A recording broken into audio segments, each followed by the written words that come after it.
want to stay in this lobby for one more game.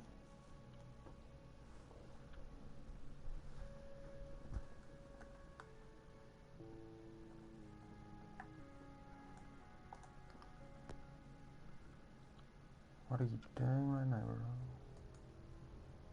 Oh shit. There's anything like in my own life. We're gonna add new weapons into this game, which is nice. What is this? I kinda wanna use this, but I don't have anything on it. It's quick draw. Oh, just straight in my throat right there. That's not what we need in this world. What is a fusion mag? What the hell? Rapidly stows ammo. What? No, I'm just kidding, I know what that means. I'm pretending right now. I'm not gonna lie. I'm gonna put the little sandwich I have here on this. I don't even want a camo, it looks good without it, I'll be honest. What have we got here? Honestly, I might just use that. No, never mind. Maybe we'll take a secondary. In the form of an Oni. But it fires quite slowly. Let's see if I can get rapid fire on that, but never mind. Flechitas. Why isn't this game starting? What's taking so long? You know what? We're not going to do that. I'm just going to go straight to competitive at this moment in time. And hope that I do not have to wait for too long. Let's get until there are 5 other people, aren't I?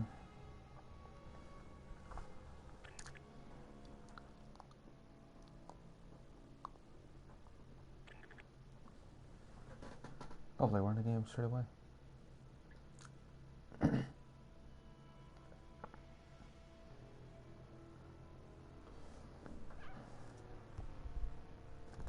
Let me just not ever do that again. Let me mutants Gazati everybody in this lobby. So yes, I started discussing yesterday in terms of what this channel is going to be about. It's really going to be about a whole series of things, but the first sort of little series of videos I'm going to try and embark on as soon as I can really is those comprehensive strategy guides that will pretty much cover absolutely everything you need to know with regards to search and destroy, hardpoint and also uplink, which will be quite fun as long as I don't die before that happens. I'm just gonna go ahead and get a common. I'm here all day. I have no idea what that is. Treat that baby right. But I got it. I was sort of complaining yesterday that this game doesn't have enough weapons. I mean, for instance, you take a look at the ARs, there's like 5 ARs, excluding this freak thing right here. And 5 submachine guns, and apparently they're going to put more weapons into the game, so. Which is good.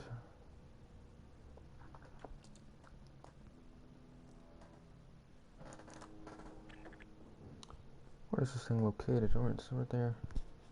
It's exactly what we need in this world. How many people are left? We need one more person.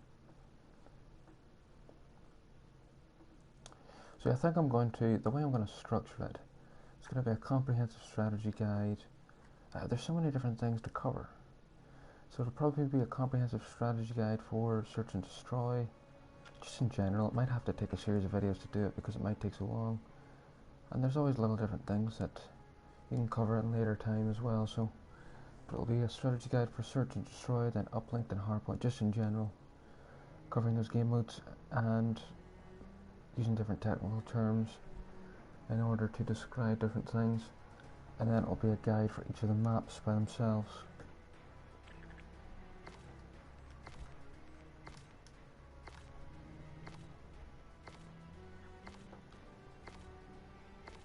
And it will be really good, especially for those people who really struggle to fully understand the map at the strategic level, my friends.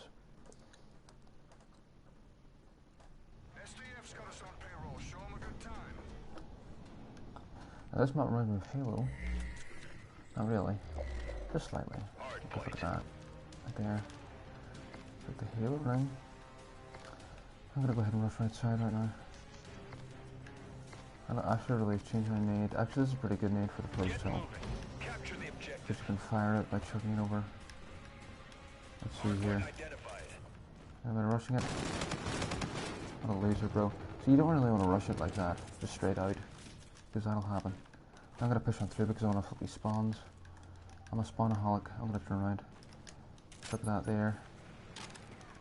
The guy that just spawned up will hold the spawns for us for some seconds. Once guys sort of push through here. I'm gonna spawn out here perhaps. I'm lagging right now. I don't like that. My slide's not working. No, it is. We have the hard point. We're in the lead. Rotate all the way back. Now, I'm being way too obsessive about these spawns. I really should push up just a little bit. I'm not really helping my team with self help. Never mind, I made a mistake. We should spawn out this side though. We've lost the lead. Lovely. I'm gonna make my way out to the left side though, very quickly. Make sure they don't push this side here, because they probably will. Point identified. We More have likely. the hard point. Framing this, I don't see anything right now. This guy has a wizard, Harry. And this guy also. You can have that nade. We're in the lead. I missed him. Oh, got him. Hard point contested. Lightning. Ow! The That was a good enemy nade by right captured the there. hard point. That was a very good nade. I'm impressed. Let me just chuck a nade up in spade right there. That's weak. Ow. Harold. I'm gonna have to switch off this person. Because they're literally fake right now. Let me just pull the back right now. I'm lagging quite badly. Get ready to move Ow. to the next location. That's weak. My slide's not working at all. I'm lagging quite badly. He's corner right here. He's absorbing bullets. I'm gonna hold the spawn actually. The enemy Going captured the this way. hard point. On this map, you really need a presence mid. Particularly on this hard point is what I meant to say. You need like an AR presence mid map. Because otherwise you're going to have a really tough time holding this hard point down. And we're losing really badly right now. This guy's in the corner and he's weak as fuck. I'm just going to get the reinforcements here because I really can't do much. Wow, this guy's a wizard. This guy's got no kills. Unbelievable. I'm gonna go mid-mount with an AR. I'm not seeing anything right now.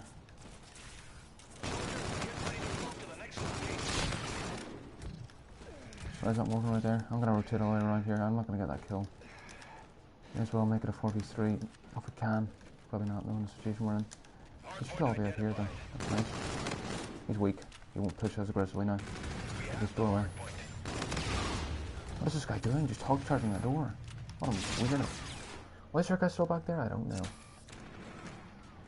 But as I say, we really need to hold this back spawn. Now I'm going to be spawning out this blue side right here. I help my team here. I'm going to be here. I don't know why they're delaying it. First, they might be attacking this back spawn as we speak.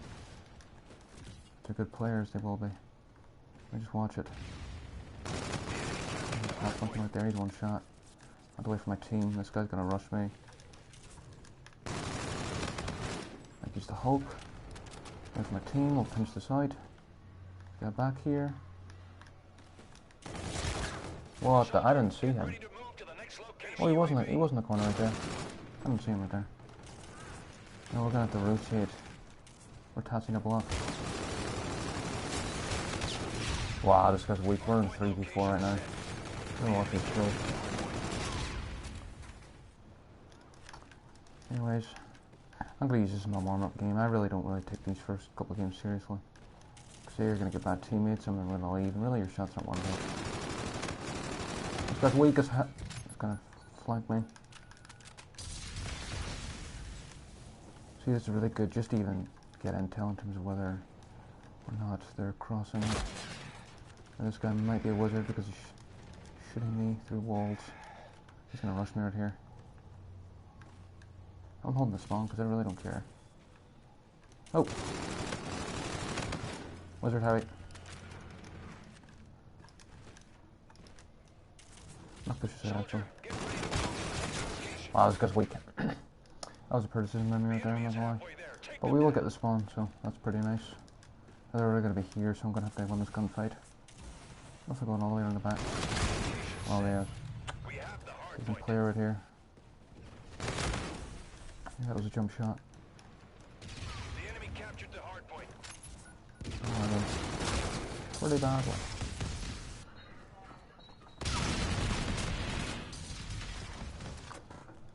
Let's see here. Where are they spawning? Check that corner right there.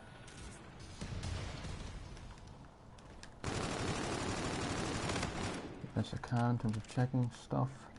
Gonna be in this corner right here. Yeah, I didn't pre-fire that correctly, but that's one thing you ought to do in this game, is pre-fire the corners like that, because it really is predictable, especially in contained hardpoints like this. Ready to move to the next location. But what was I going to say? This hardpoint would be perfect for a shotgun, in my opinion. And I don't really see people using shotguns on this game, on hardpoint at all. I'll see if anybody crosses through that door. Might be pushing out the side door right here. Vulture on the field. Because there was one guy there. And they got a vulture, which is unfortunate. The enemy captured the hard point. There's a guy flanking right here. In this back door right here. There's a weak carry, and then on the left. I don't know why I did that. Could have played that so much better. Gonna have to go into this top building right here. The grenade looking good. That's grenade. Really need to flash it right there. Why is this guy shot in the corner, bro? Like, you wanna play or what? Get behind me. What is this guy doing? I've never seen this before in my life, pushing that out. Rotate all the way around the back. I mean, it's pretty pointless because my teammates are not playing like they should be right now, so Hard point which is location set. unfortunate. Chuck my nade back here. They're gonna be spawning at this side. Get a half flank. This guy can shoot me ass right here. Hard point contested. And this thing. The enemy captured the hard point. He's still there. Oh, gotta be at this side right here. I'm red. Let's go out for the reinforcements. Take them out instead. I thought I got that kill right there. My kite's not too good right now. So let's see here. These nades are really good for these hills though. Get inside. That's a pretty bad game right there. No, no line.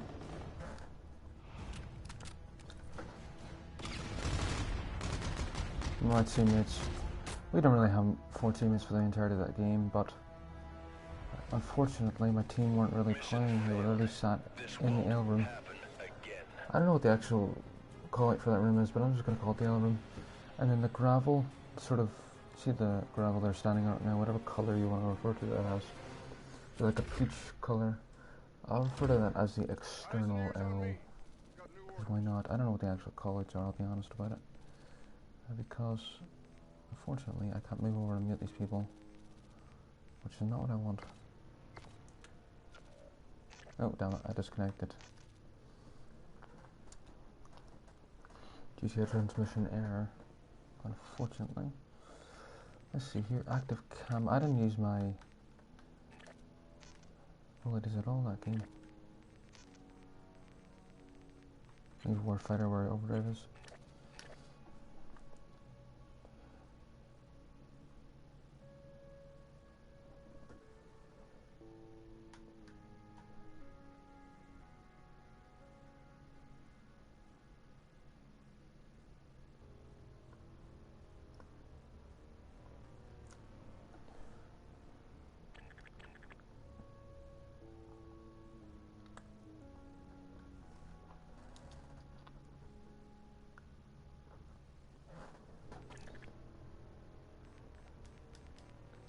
You know, this guy wasn't even trying last time at all.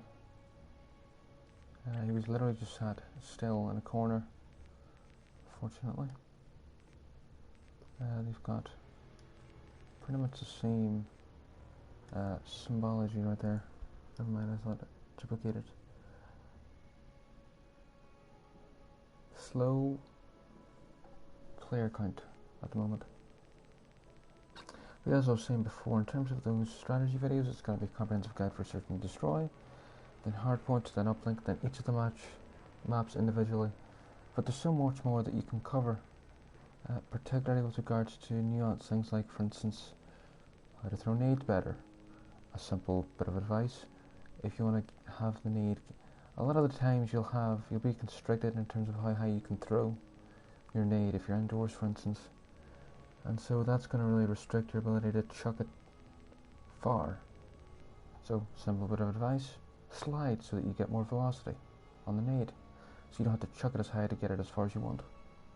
Simple stuff like that. Or even good nade spots or good smoking spots.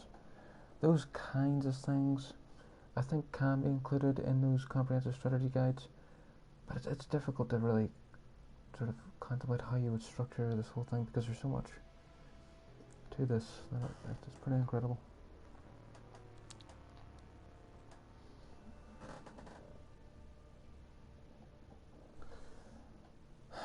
We're looking for one more player at this moment. Let's check something.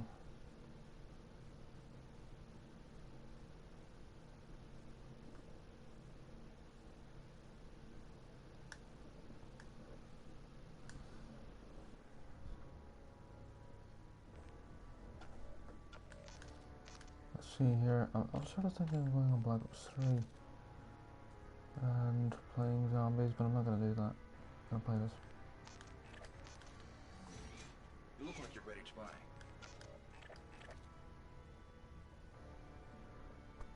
But anyways,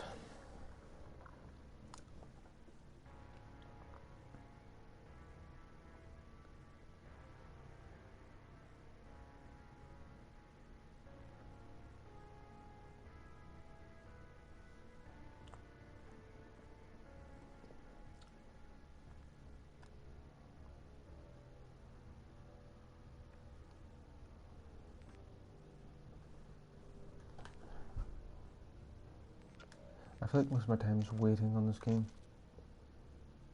just to get into a frickin' lobby.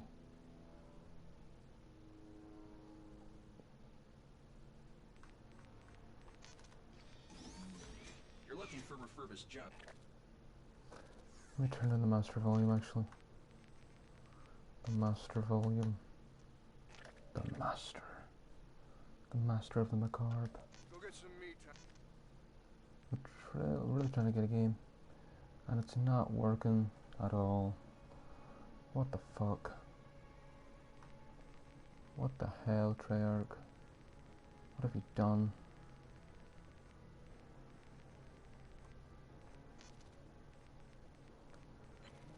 Might go on public game whilst I'm waiting.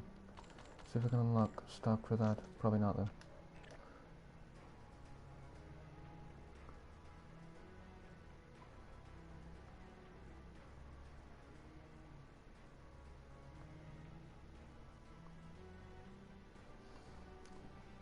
This game would be a really good game if I always talked about Call of Duty Ghost. I sort of played it back when it came out, obviously, and people talked about that game being really bad, and it actually wasn't. The only thing that let that game down was the maps, literally. And that goes to show you, if they had just got the map design right, that game would have been such a good game. And maybe taken out some of the fluff and the glitz, like the stupid little challenges you had to do in the middle of the map, which was just, well, what's the word? Cheesy. Very cheesy. Not cheesy, but sort of, I don't know what the word is.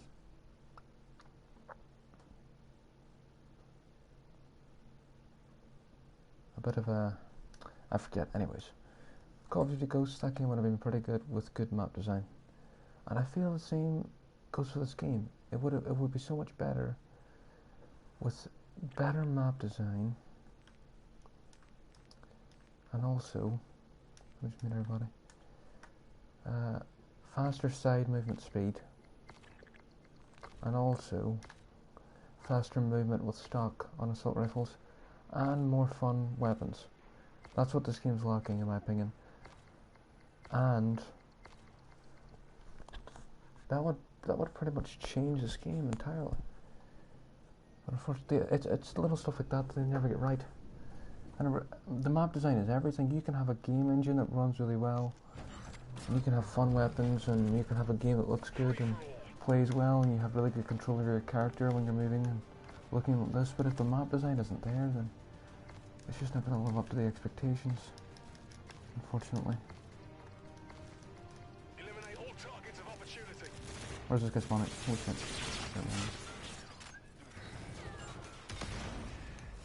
He's running after me. I don't find this weapon at all. I'm gonna have a tough time doing well. But it is this guy's a wizard, Harry. This game is a really good game for competitive in terms of, I mean, it just is. There are a few problems with it, obviously, as you'd expect with all games. But if you take a look at the spawns in Hardpoint, they're exactly what they should be. And at the start of the game, they were a little bit weird, apparently. But it seems to me that they really fixed them.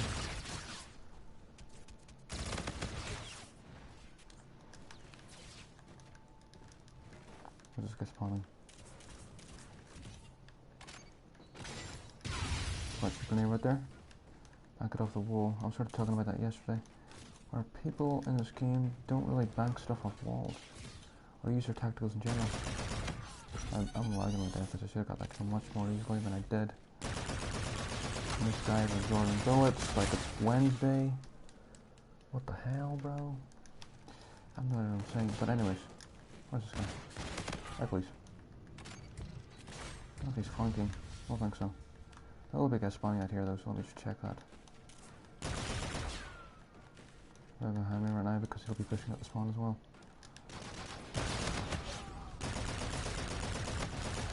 Got him. Wow, this guy's weak. Weak as fudge. Look at Harry. Guy's chasing me right here. Yeah, if my connection was better, I would have got that kill. But that goes to show you the importance of map design. Map design's everything. And I'm a big fan. Oh my heart. I'm a really big fan of the Treyarch 3-lane map design. Enemy UAV. And when it pertains to competitive in particular, map design ought to be simplistic. People who don't really understand competitive at all think that the map should be more complicated, because that makes the game more complicated, but that's just not true. It means that there's greater unpredictability. Map design should be simplistic because it also makes it more fun, the gameplay, because whenever there's a great degree of predictability, it makes it much more fun. For instance, Black Ops 2 Raid. If you ever played Black Ops 2 Raid Domination, that game was so fun because it was very predictable. You knew where they were going to spawn, there was just 3 lanes, pretty simple stuff really. This guy's a wizard. Oh, Nate will get him, never mind. Anyways, got behind right here. That's one interesting thing I wouldn't be able to do in the past, which is this guy's gonna kill me right here. I've actually increased my sensitivity. It used to be on 2 on this game, and in general it was much lower, and I've increased it because I'm on a PS4 controller, and the sticks are so short. It makes it very difficult to play with. This guy's a wizard. It makes it very difficult to play on a low sensitivity. Well, with the way I hold the controller anyways, because I hold it really weird. I hold it with like a slanted angle. Of course, this guy's better than me. So it makes it very difficult. Let's check this nade.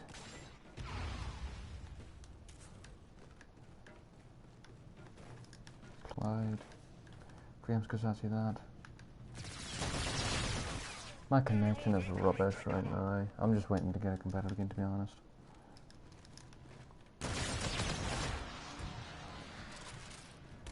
But I've increased my sensitivity. I don't know how they're shooting me through the fucking ceiling right there. I'm just gonna go ahead and leave. I've increased my sensitivity in this game to 4. And I'm finding it much easier to turn and snap on people.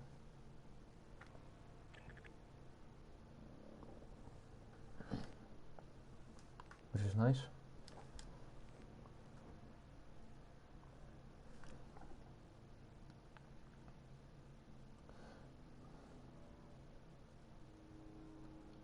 Just get my shirt out there, I'm not gonna lie. Where are we here? I'm gonna change my clan tag to live, because that's what the cool kids do nowadays. Damn it, I didn't change that. We have to rub that out. But map design, it's everything. It's the whole shebang. It's the thing that really puts everything together. As I say, you look at Black Ops 2, the 3-line map design I'm a particular fan of, because really it limits pretty much at all times, unless you're in the middle of the map of course, the amount of places from which you can be engaged to 3 at any point in the map. Now if you're in the middle of the map, it's going to be 4. But with the 3-line map design Treyarch had, the only place, typically, and there might be a bit of nuance where there's like a staircase that leads up to a doorway, and maybe that sort of splits off into 2 or something like that, and so maybe it sort of overcomplicates matters, but for the most part, with the 3-line map design, it limits the amount of places from which you can be engaged to 3. And it really gives you such a great degree of predictability in terms of where the enemies are going to be, and that makes for really fun gameplay. And that was the only thing missing in Call of Duty Ghosts. And that's the thing with Infinity Ward. I don't know, they really should have simplified the maps, because a lot of the maps were just way too over the top. You take that map where there's like, it sort of looks like The Last of Us, and there's grass everywhere, and it's just a disgusting map. There's just crap lying everywhere, and it's really messy, and it's not very neat at all. And it was a bad map. There were so many maps that were just terrible, because they were way too complicated. The scenery was way too complicated. There's way too much shit just lying everywhere.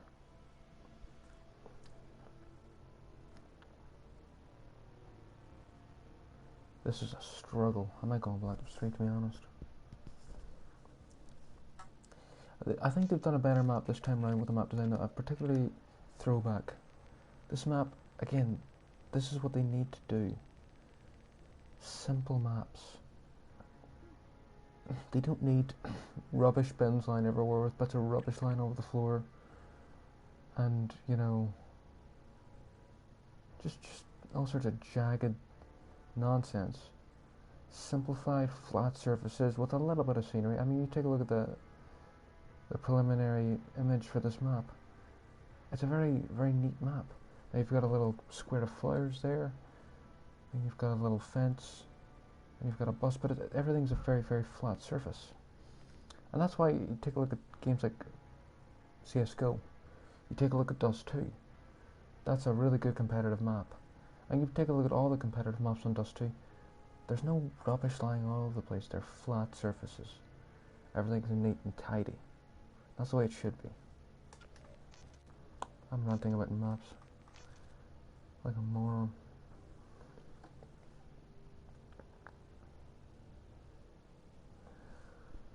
But anyways,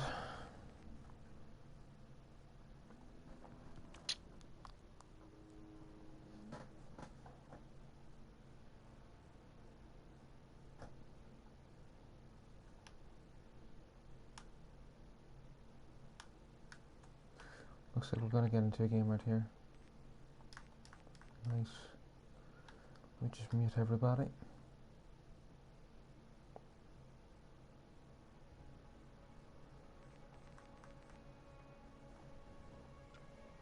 I sort of talked about this map before for Search and Destroy, and I'll sort of reiterate.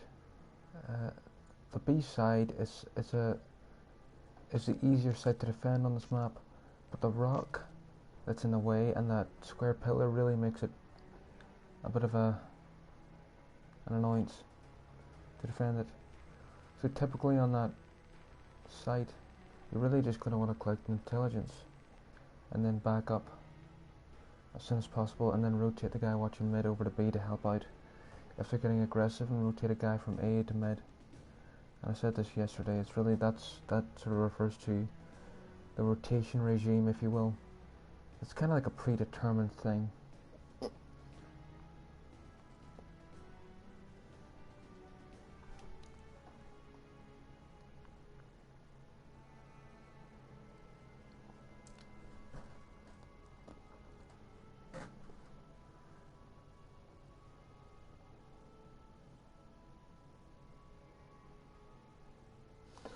And the reason I'm so knowledgeable about all the search and destroy stuff, and that's not me being cocky, it's just true, is because I played a lot of Black Ops 2 Search and Destroy. I mean, just an insane amount of Black Ops 2 Search and Destroy back in 2014. And I played it, I'd wake up and I would play it all throughout the night for like 10 hours, and it was crazy. I just played it non-stop. We're in a game here. Let me just mute everybody. Location locked. I played it non-stop, just night after night, relentlessly. And I really built up my knowledge base from that. And I'm prepared to share it. I could probably enter a tournament or something and win it with a team. Although it's very interesting. You can have all the knowledge in the world, but if you're not able to implement it or perform, then you've got problems. So that also is a big part of it as well. You really need the whole package, to be honest.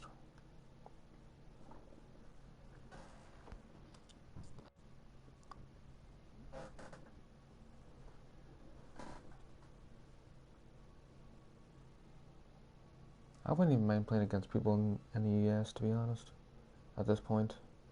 In fact, with the player base being so low on this game at times, they really ought to optimize whatever the process is for matchmaking such that it will just plop you into whatever game exists. Because at least then you're getting a game. At this point I'm just sort of waiting non-stop for a game, and it's a joke, really. But we're in a game now, so which is nice. I would like to use the MV4, I'll be honest, but I can't really go ahead and switch my class up. I don't think I have one that I can use here. Go ahead and use the keyboard. Keyboard's obviously the best air in the game. MV4 will be used, and also the ERAD's the best sub. The Karma's pretty good. Apparently the Type 2 is being buffed. Let's see here. I'm going to use the K-bar. And I prefer to, as I say, on this map, from this perspective, the left side is redundant. You might watch it to see if they flank, but the only important parts of this map are this right side here, and also this left, the middle, obviously. That's for the first hill. I mean, in my opinion, you really want to send to this side because it's so important. My teammate are a bunch of dumbos, unfortunately. Why didn't nobody make it? This guy's weak as fudge. I'm going to back up here. Now they're going to rush me in this position. I'm just going to need that. Make sure they don't cross. I'm an air push. I rarely get into the hill. I sort of prefer to slay around it and hold spawns and things like that. Because I think that's what I'm best at. Need that, please. Thank you. I really need to push through it here. I'm going to be back here as well. Way in the back. I'm falling off the map right now. That's not what I need. This guy's in here. Go ahead and just actually wait for 2 seconds. Go around the back. I'm literally just going to creep in this back area here. He fell off the map, which is lucky for me. Makes this much more easy. I'm going to watch mid now. They're all going to make this left side of mid as we speak, so I'm just going to sort of... Yeah, that guy's actually not flanking. I think there might be a guy flanking right now, though. I think I heard him. My teammate would die, though, before that happens. Guy right here. There's two in the hill as we speak. The third guy seems to be at that side. I'm gonna back up here because usually we get aggressive and push at this back. Here to get the spawn. Wait for my teams to spawn up. Kill the reinforcement. He's not there. See if we can push in here a little. I'm gonna go around the back. Not if we get the kill. I'm running ammo anyways. That's fine. We can rotate. We're right here. They're gonna be all right here. I'm gonna go ahead and push this out and just get the kill. I'm gonna push it all the way here. Because we want to hold this side, obviously. They're all gonna be over here.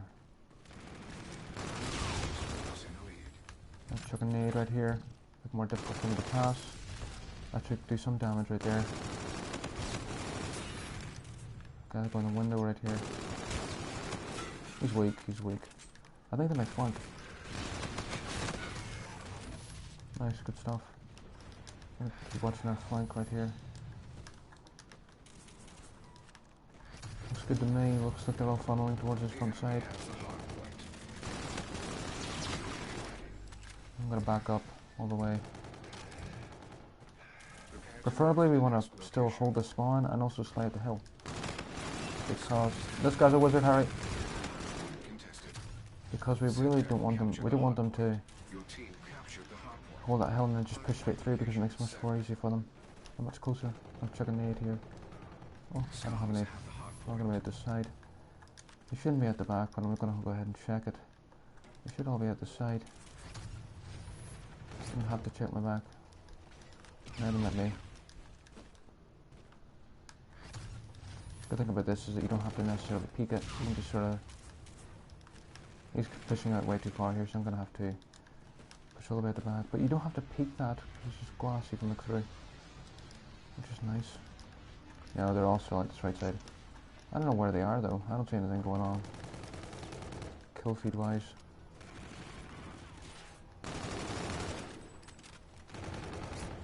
This tag glitch is superb. I'm gonna go ahead and push this side.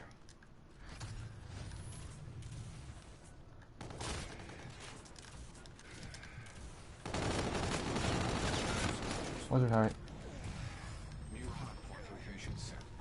Up to the mid. Get flanking right here.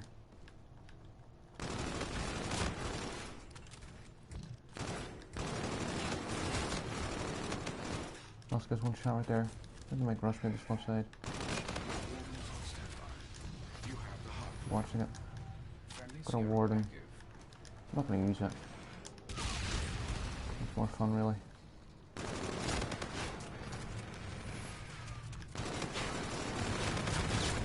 I was gonna chuck a nade right there to make sure they didn't push me, but they did, so. Let's see here. Chuck my nade. I really want to get into this opposite corner because that's where they're gonna be. I'm gonna die right here.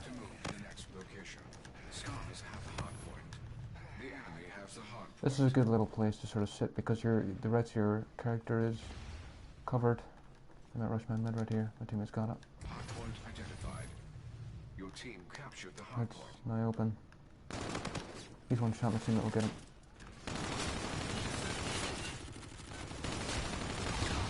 Oh. Damn it. Flank over in the back. Players new to this game will literally spawn up and they will just run at the hill instead of understanding the map at a daily strategic level. Now, of course, the people we're playing are not very good, so we could just rush the hill like the Hulk. It could do that, but whenever you want to play normally, I'm gonna go ahead and rotate.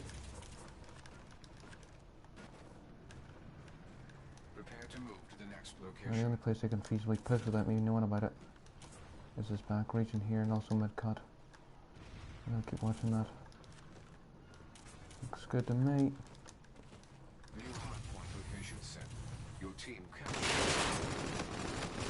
He's gonna be weak right there. I'm just gonna watch my flank. He's gonna go all the way around, I think. Didn't go into that window room at all. This guy's still back here. And flip on overdrive. Just weaken the hell out of that. I'm gonna actually switch to the MV4 here.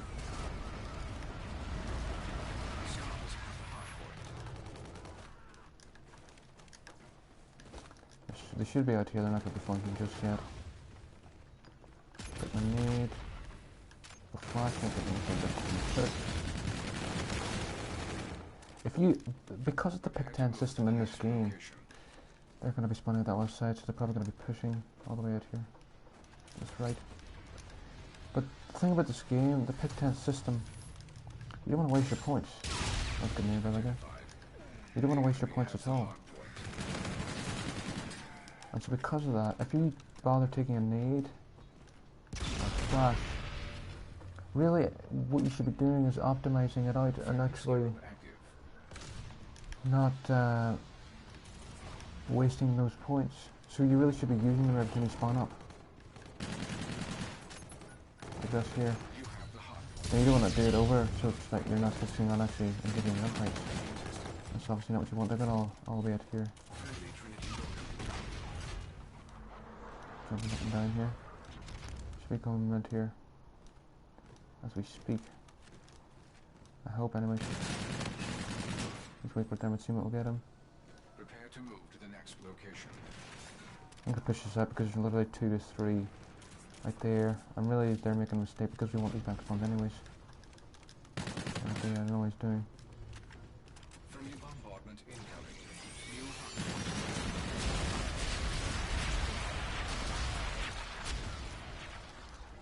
Got that kill right there.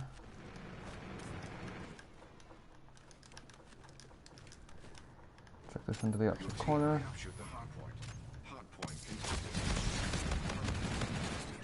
That's good stuff. Take this cut right here, set some part of the map. I mean, look at the viewpoint you have on this mid hill right here. It's such an important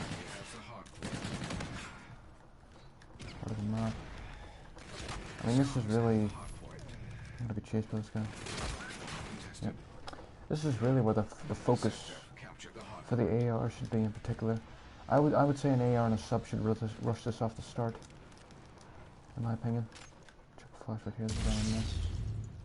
Are they waiting for me? Lagging the walls right now. Chuck the grenade, the granadas. He's still here though.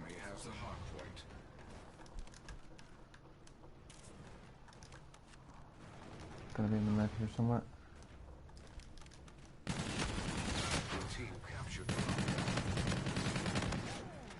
He's weak.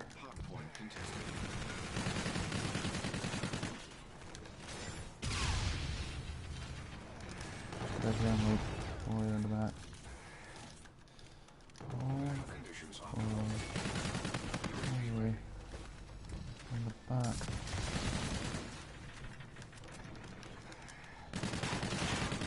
Off the map right there.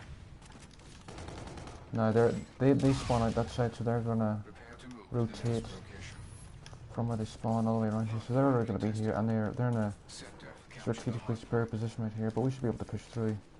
We'll go ahead and use Scorchers because they're already gonna be here. Just back right here. Is he pushing to our building, or is he heading in the rocks? Because there's a guy right here. There's someone in the rocks. Got kinetic armor deployed right there. I'm gonna go. This guy should really be using Scorchers, but I'm gonna go ahead and use my Warden. That's the perfect way to do it. I'm gonna punch this guy in the back. They're spawning right there. The Warden 2 miles right there. I should still be spawning out here. Go ahead and push right. Gotta kill him right there, my connection's a bit dead. But, stop thinking to myself. If you spawn them right there, you can literally just like hold charge that and pre-aim and pre-fire it. Because they're gonna be sort of funneled. Right. I'm gonna go all the way around here and push the back. For this next spawn. Your teammate called in Scorchers.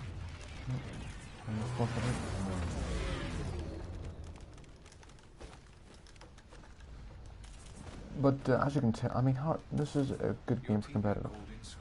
Definitely. No, I think the meta the meta for any Call of Duty game shouldn't be 2 ARs and 1 sub. That's just unacceptable, in my opinion. Mission accomplished. I did not doubt you for a second. As I say, that's just unacceptable in my opinion. It should be much. It shouldn't be overwhelming, but it should be like 3 ARs, 2 to 3 subs, and pistols should be viable, and you should be able to use at least 1 or 2 snipers, feasibly, which you can. You can definitely make good use out of the snipers in this game, and the Karma I think is viable if you use it correctly as a submachine gun. That's another thing really in terms of, again, this is really talking about the strategy guides, but I think one thing that is sort of subconsciously understood by every single player that plays but isn't really fully understood is I'm going to go ahead and mute. Isn't really fully understood is the fact that the weaponry that you're using is going to really affect where you're able to exert control on the map. And so really in a simplified form, I know obviously there's going to be nuance in terms of what map you're playing on and what area of the map the hard point's at and all that good stuff.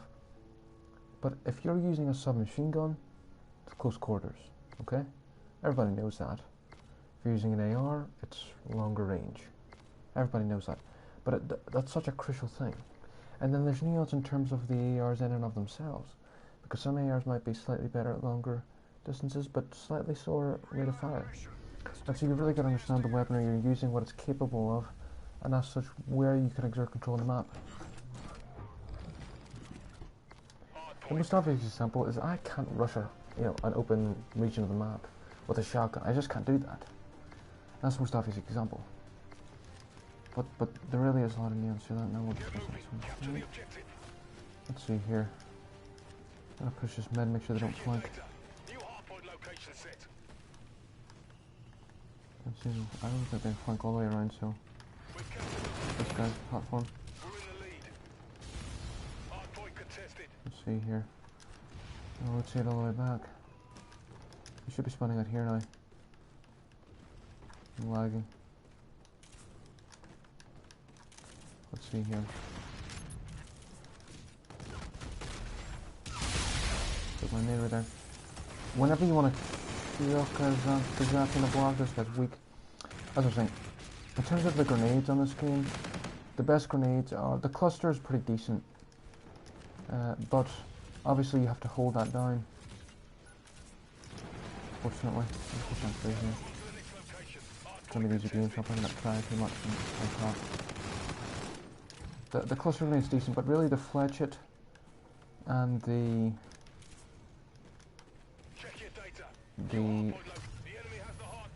plasma grenade are the best grenades on this game, in my opinion. Let me just get this guy on the hill first. This guy's a wizard, Harry. I'm sound horning him. But those are the best grenades on this game. In terms of choosing which one you want to use, really it's going to depend, because they have different effects, and so they're going to be different in different circumstances. They're going to do different things in different circumstances, and be good at different things. But really it's going to depend. The plasma grenade's really good for getting people out of hard points, particularly on enclosed ones, and the fletchet's good for just general nading. For instance, if you want to like pre-nade a spawn point you know they're going to spawn at, you don't want to use the plasma, you want to use the fletchet. Where is this guy? Looks fudge. I'll go ahead and nade this. I accidentally forgot that the spawn is not there. I don't know what I was doing with there. I'm not really trying this game because we're playing against bad people. Just talking.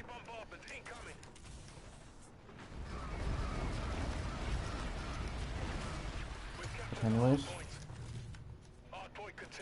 sure they don't come out this door. The good thing about the plasma, it'll temporarily create a little pocket of fire that's going to allow you to see whether or not somebody crosses it. Even if they are not sufficiently damaged by it, you'll get some intel from that. Let me back up here, they're all going to be at this right side in a minute. That's the only problem though with the force sense, is that it's difficult to engaged in those longer range ones, at least for now anyways, and to practice more with it. I'll look at this left side.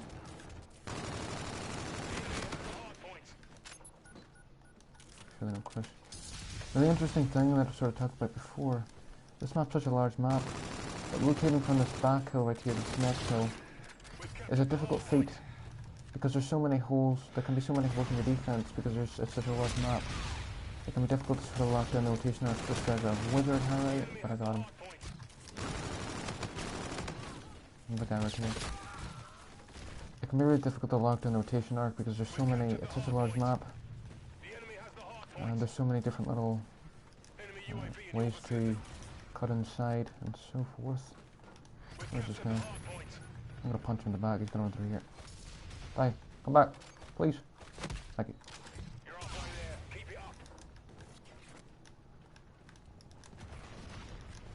Alright, die. I'm not really trying, by the way. This wouldn't be the way I would normally play, but we're really playing against bad people. So why not? Why not?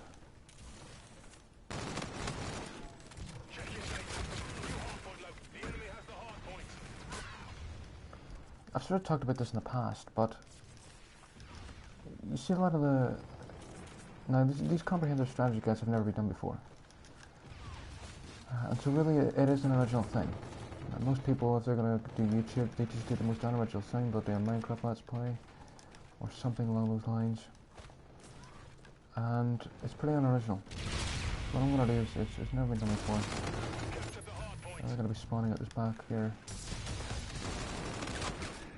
This guy's going to be coming through here, so I'm just going to get into this corner. Hopefully he doesn't see me. He'll definitely see me. I don't know what I'm doing here. I don't know what I'm trying to do, but... but... As I was saying... What was I going to say right there? Oh yes, wait, what? What was I talking about? Can't quite remember. Anyways, I was really going to talk about... Oh yes, never mind. I know what I was talking about now. Yeah, the only videos I've seen on this topic that even remotely resemble the idea is I see videos titled, like, for instance, how to win gunfights. A video like that, and you'll sort of watch it and they'll sort of say, well, you want a jump shot or drop shot and do this and that. That's like, okay, whatever, that's fine and all.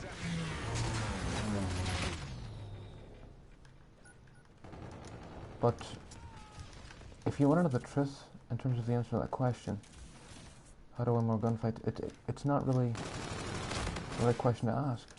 Because the reality is, you want to actually cut the gunfight out of the picture for the most part. That really is the way you want to play. You want to make your life easy as possible. I'm going to rotate here. But you really want to cut the gunfight out of the picture as much as possible.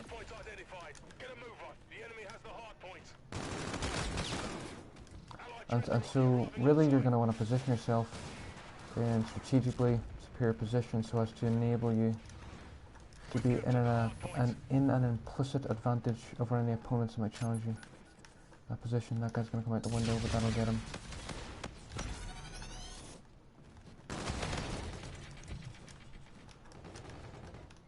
And one of the things I learned back in Black Ops 2, and in particular Advanced Warfare, is if you really want to know how to win gunfights, particularly in these games with the more advanced movement speed. I've got a really big gap in my defense, but I'm not really trying this game, so we're talking. Again, hold right here. But one of the things I learned in Black Ops 2, and in particular Advanced Warfare, is if you really want to win gunfights, especially in these games with advanced movement systems, the most important thing is about making yourself as much as possible a harder target to hit. And the way you do that, very simply, is by utilising the wall running and the speed that you can gain. If you do that, you're much harder target to hit. And so, for instance, if I'm coming around a corner and I know I'm going to engage in a gunfight, really I want to make myself as hard a target to hit as possible. And so I might do something like this. Instead of walking around the corner in a traditional sense, you really want to bounce around it like that. Or you can do it the other way, like that. Or you can propel yourself off the wall, like that. This is the nuance that's going to be talked about at some point in the segment with the mid here, so I'm going to know that. That's perfect. Right there for what I want to say, but one of the things in this game in particular, or games with advanced movement speed, away from me, is if somebody's rushing you close, one of the best things you can do, especially with wall running, is use it to propel yourself backwards. So if somebody's right there, and they're rushing you close, or even a little bit further back perhaps, really what you want to do is propel yourself like that. And that's the nuance that I'm talking about now. But it's all about making yourself as hard to target to hit as possible. And really it's about utilising the speed that you can gain in this game. Similar to it. For instance, if I want to go around this corner, don't go around in the traditional sense. Use that wall. I have to jump off it. I might have to start trying right now because they're getting, unfortunately, closer than I like. Being shot from behind right there.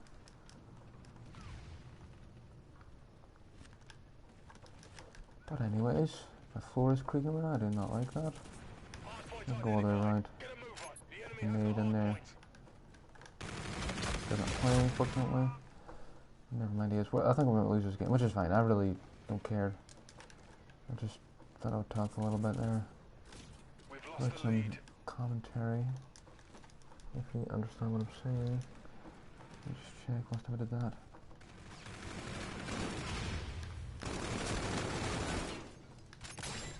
Put the nade right there. Just window room.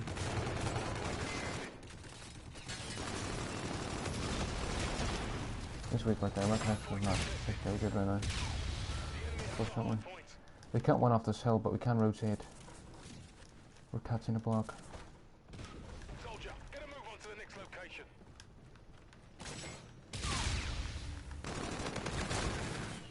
And that's good because that's going to really make life more difficult for them. Fortunately. What is that creaking right there? Computer's making weird noise. I don't like that at all. But anyways, I took a nade back here, make it more difficult for them to push this. I'll have to try for these last couple of seconds. He's weak right there, he's very weak.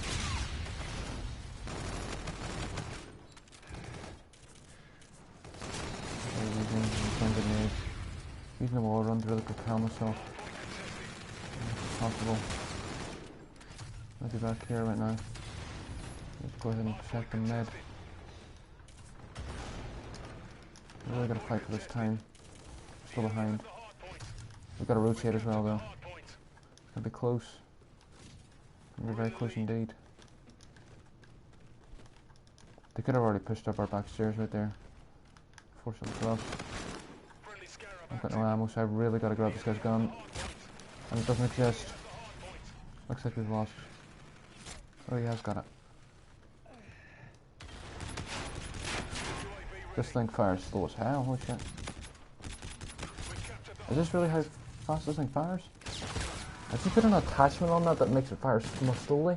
Or is that a variant with more damage per bullet? Because I do not remember it being as slow as that.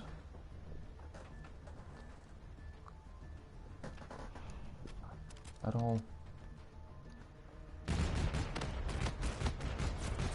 But in terms of choosing what grenade you're gonna use, it really depends on what. It depends on the map. It depends on the hill, because you also, one of the things I'm gonna talk about, just in general, really, I'll probably do a general video in terms of how you should play, is that you should obviously prepare as a team, and you should understand each of the maps at a strategic level and what weapons can be used on what hills and all that good stuff. But you've got to be able to dynamically react to unforeseen circumstances, and so that means changing, for instance, your class midway through a game. And so really what I'm saying here is that it doesn't necessarily have to be the case that you have to take one nade per map. You can take two classes and have a fletchet and a plasma, and on different hills switch your class, because again, as I say, these different nades are going to be effective on different hills. But that's really a general topic I'm going to have to talk about really just dynamically being able to. That's one of the most important things, uh, especially in a game, just in competitive first-person shooters in general, uh, because there's so many things that you can't foresee. That you've really got to be capable, especially the team captain. They've got to be capable of dynamically reacting to unforeseen circumstances, and things like that, because the enemy team might do unsuspecting things. They might use weird weaponry, they might push weird parts of the map, and you've got to be able to, as a player, react to that appropriately. But one of the things I find quite interesting from Black Ops 2 is, I talked about this before, people don't use their nades and their tacticals as much as they should in this game in general, particularly in competitive, and more specifically in Search and Destroy. And people sort of tend to think of nades as being primarily, in terms of their function, about being killing enemy opponents. And I think that's a mistake. People really underestimate the intelligence value from, in particular, tactical grenades. You take a look at a game like Black Ops 2, the EMP grenade was used quite extensively in Search and Destroy, not because its function was such that it rendered the enemy opponents less capable of being able to respond whenever engaged in a gunfight. That was true to an extent, because their minimap was blacked out, and so they were unable to really see what was going on at the minimap, and that's such an important thing, and that'll be a topic in and of itself. But at the competitive level, it doesn't really matter, because you were in constant communication with your teammates, you knew where they were, and so you knew what was covered, and so you could forget about that, although it was more of an annoyance. But the EMP grenade, it wasn't really about how it functioned. It was more so about the intelligence you could collect from the EMP grenade, because its radius of effect was so wide, and its blast through materials was so effective, that it could be used as an extremely effective way to collect intelligence in terms of whether or not enemy players were situated at, for instance, the A bomb site or B bomb site on standoff Search and Destroy in Black Ops 2, for instance. So a lot of the time with grenades, in particular these tacticals, they are really good for intelligence collection, as opposed to right there. They're really good for intelligence, as opposed to, especially in Search and Destroy, as opposed to the effect that they have on enemy players, whether they stun them, slow them down, or something like that. And smoke grenades, I mean, they're what they do is pretty obvious, but using them effectively, not so simple, and I don't see it as much as I perhaps should. And on this map, again, you talk about Search and Destroy. On any given map, the default circumstance will be such that the implicit area of control for the attackers and defenders is it's not going to change. The only way to change that is two different ways. The first one being the use of specialist abilities, namely overdrive.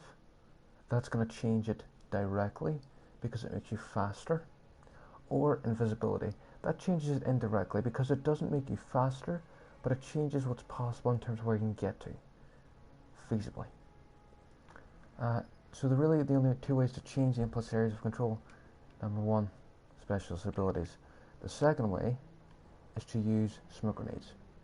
Whenever you use smoke grenades and you smoke off key crosses, that does so much in terms of changing the implicit area of control that your team has on the map, but also in terms of blockading the defending team's ability to collect intelligence. Usually you're not going to use smoke grenades as a defender on Search and Destroy whatsoever. There's simply no need for it. Again, you might carry a smoke. Maybe you will, especially on maps where the attackers have an implicit advantage at one of the sites, and it's important for you to be able to sort of Hulk rush that, but you can't really do it feasibly without smoking off a cross, for instance. In those circumstances, you might carry a smoke as a defender, but for the most part you're not going to use smokes as a defender at all.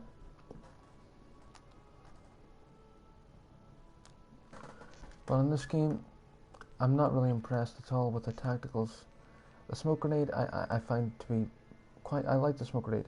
I don't like how long it lasts. I think it should last so much longer than it does. Because it does not last long whatsoever.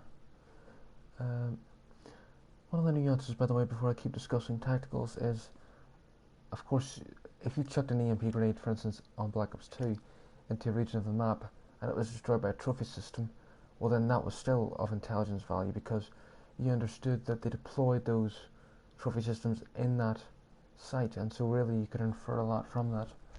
Of course you couldn't infer the enemy presence in that site, but you can assume to a certain extent. But the tactical grenades on this game do not impress me whatsoever. And in particular the smoke grenade, there's two problems with it in my opinion. Number one, it doesn't, I mean really the only problem is that it doesn't last as long as it should. And then really the second problem, which isn't as much of a problem, is I think it should just be a little bit larger in terms of its effect. But apart from that, I like the way it deploys. Very much so. If you take a look at Advanced Warfare and the way the smoke deployed in that game, it was a disaster. In my opinion, the smoke grenades in that game were way too difficult to use.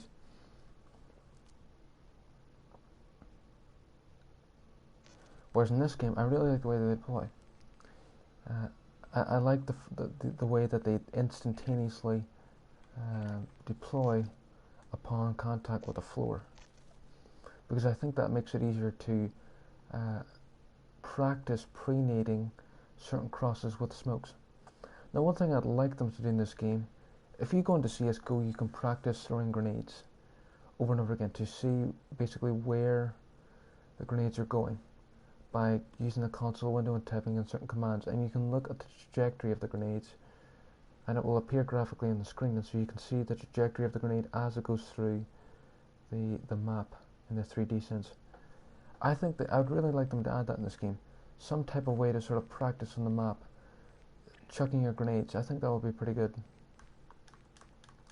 Just meet everybody right here, because I would like that very much so.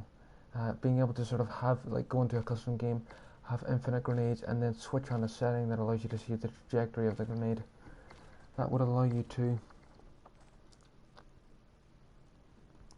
really practice your grenade throws quite a lot. We're down quite a lot right here, unfortunately. But as I say, I'll shoot in the head. Now I'm by myself right here. So, but the tacticals in this game really don't impress me at all. I don't like the blackout grenade. I don't think it's as good as it should be. Mission failed. This won't happen again. The blackout tactical, I should say, rather.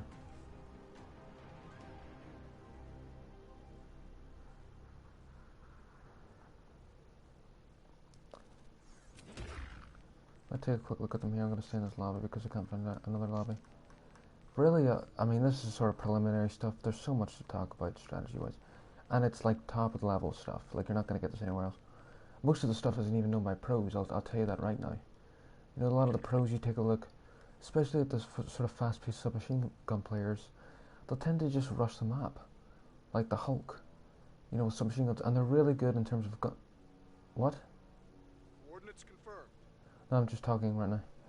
But anyways, submachine gun players... Yes. You can check out my YouTube channel, SpartanGalactica. I'm streaming right now. So... Sorry about that. If you try subscribe, that would be nice. Yeah. Yes. Anyways. So, as I was saying, this... what was I saying right there? I forget. I really forget what I was saying right there. It's sort of like... I don't know what I was saying. I'll be honest about it. I'm getting this guy. But anyways, as I was saying, I'm going to stay in this lobby because I can't find another lobby. We need one more player. But as I say, there's so much... Oh yes, I remember what I was saying.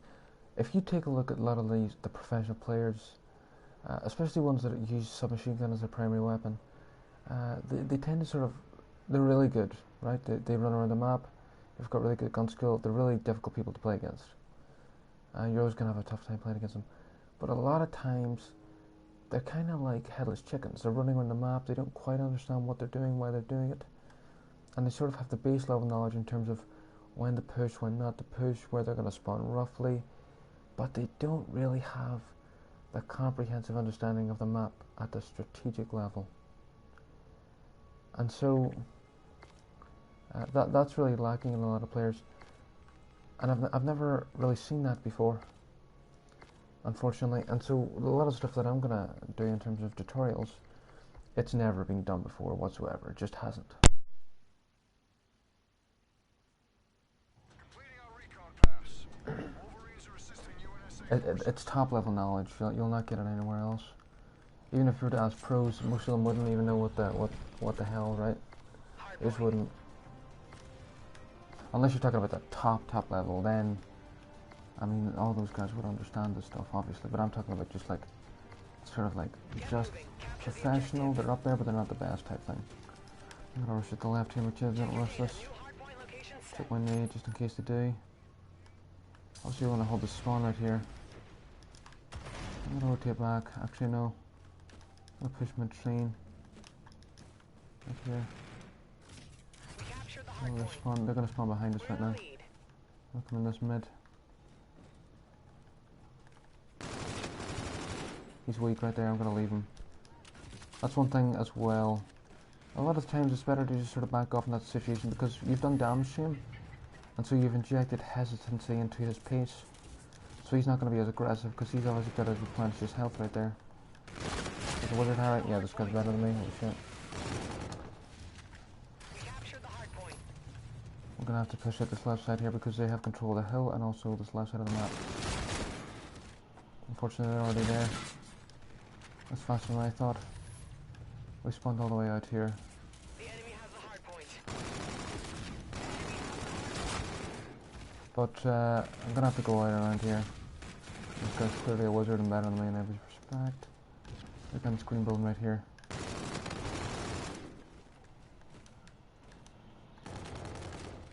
Okay, I have to go in the back here. We captured the hard point. It's lagging.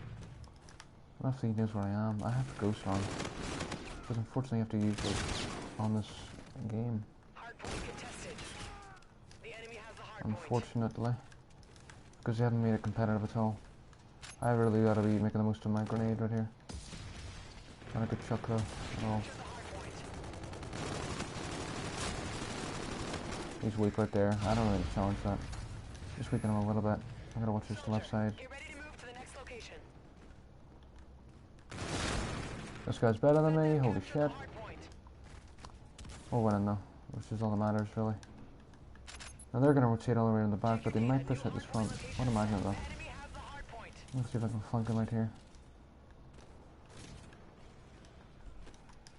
I have a difficult time right now, guys. Not gonna lie. Difficult time. Bad connection. So watch this mid if I can. That's top train.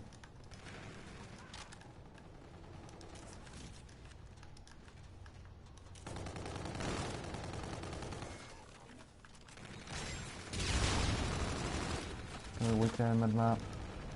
I'm not confident in my ability to challenge that because my connection is a bit dodgy right now. And I am playing against people who are halfway across the world probably.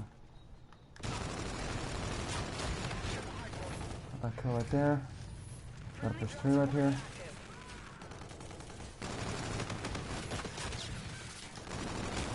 He's weak right there. I shouldn't challenge that as a poor decision by me. Gotta push all the way around this right side here, get the back spawn. Oh, where's this guy right here? I don't know what he's doing right there. We're spawning all the way out right there. Unfortunately. But I'm gonna have to go around here, get the back spawn. This guy's a smart player. Yeah, he's watching it right there. He's a good player. He's got that kill.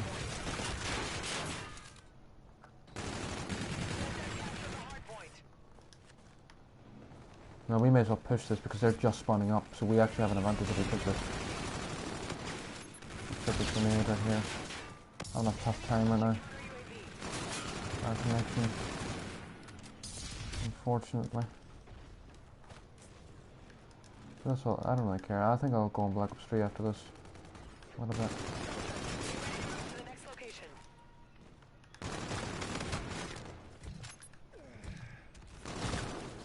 Very weak right there. We captured the hard point. We captured the Right hard side right here. Chuck a grenade where I think they're gonna be a train right here. The cross side I'll temporarily know about it. What's gone now? This guy right here. I don't think he'll turn around. I certainly hope not.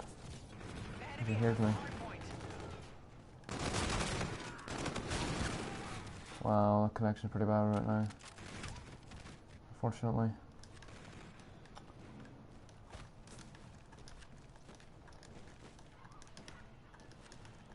Only got 3 people. I'm gonna stay in this lobby. It's really difficult to find a game.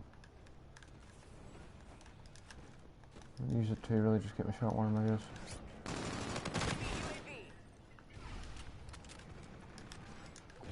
Need this mid right here. Going in the back.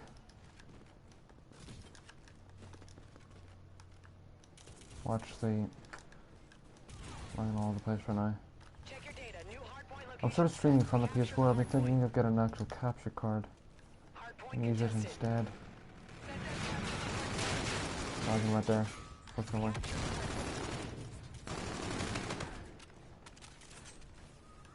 I don't know why they're spawning right now because they've got a kind of UAV. Which will be super effective at a competitive level. I don't really think it should be allowed though. Because minimap is a really effective thing. Well, they're going to be spawning at left side, so I don't know what I'm doing right there. I have to... He's weak right there, he's weak. Very weak. Watch. Go down right there. See how down as she was. The enemy has the hard point. Let's see here. Took my The enemy is plasma. halfway there. Take them down. Not in that corner, so he must be in this one right here. No, he's over here. That's fine. That's fine. Make him rotate right here. Hard point identified. Get a move on. Rotate over in the back. The enemy has the hard point. Oh, you're in the back right here. Fortunately. I'm being flanked right there. This guy's a good player. Flanking on the rim. We captured the hard point. It's gonna be mid, I think, perhaps. Using kinetic armor.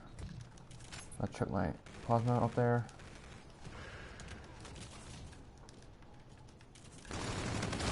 He's weak right there. The enemy has the hard point. Got him though. Enemy UAV. See, this is really a hill where I think the plasma is so effective. Because you have to sit in the corner. To the next enemy launcher counter UAV. He's weak. Got my grenade over there, that'll get him. Never mind, take that back. Hard point identified. Get a I move have to on. attack this back position in here, get the spawn. Hope this guy waits for me. He's weak right there, he's weak.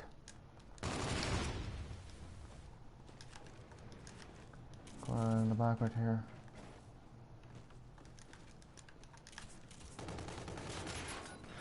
My plasma. This guy's also weak. Where's my teammate right here? Failing squad.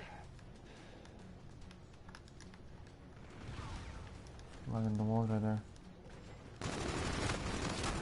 He's one shot. That would have been, I mean, you watched it back, it would have been a kill in a normal game right there, I'm not gonna lie.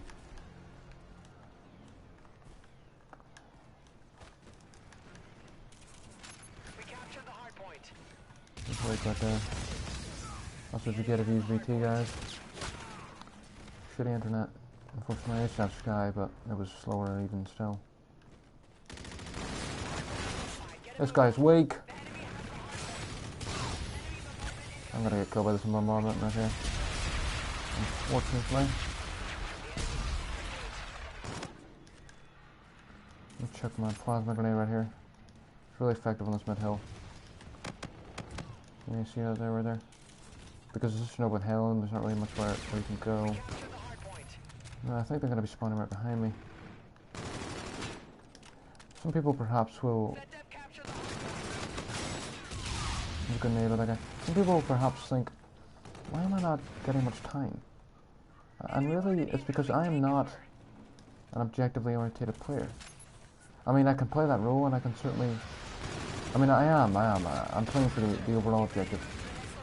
But in terms of getting into the hill and actually doing the sort of dirty work, so to speak, I don't do that at all. That's just not my play style at all, whatsoever, unfortunately. But I can definitely play that role. I've got the same side right here. Punch down the black. I think we'll stay in this lobby, and hopefully the connection will be better next game. Tough time this game. I think we'll let them win right here. They're gonna win anyways, doesn't matter. Capiche that game.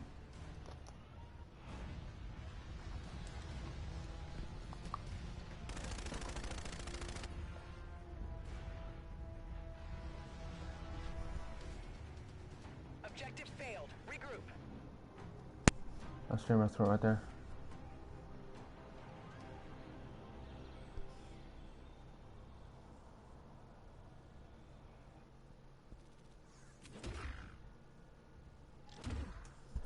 But I sort of talk about this, I'll talk about this at a future date as well.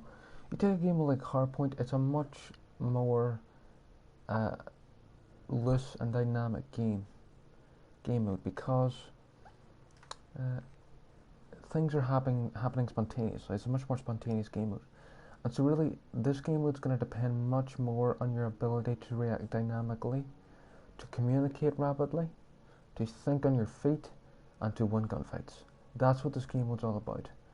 And you've got to obviously have the preparatory work in terms of understanding the map at strategic level. But it's not really, I mean, yes, you can sort of stack the backside of a hill and sort of push it as a team and flashlight, and you can definitely do that.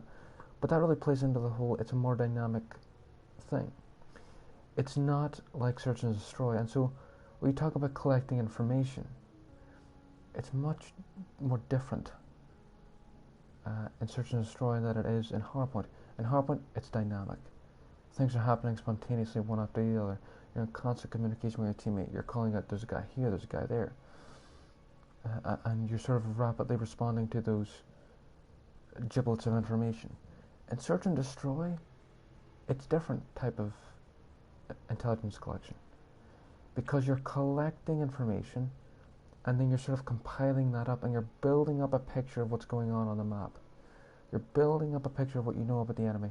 You're building up a picture about what you know they're doing, what you don't know what they're doing, what you can assume, what you can't assume, and then you're slowly building towards formulating your plan based off of all that stuff you're collecting, and then you pounce. So you build up your info base, and then you pounce based off of that. I hurt myself right there.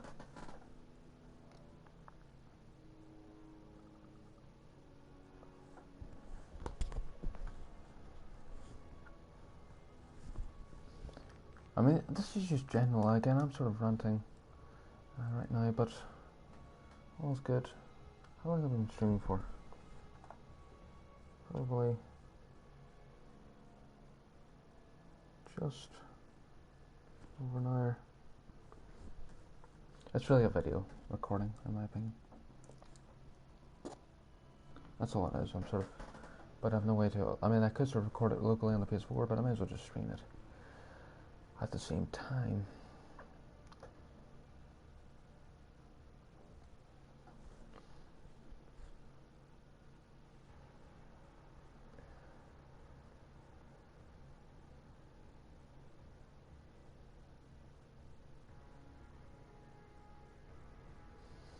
Struggling to get into a game here, definitely, unfortunately.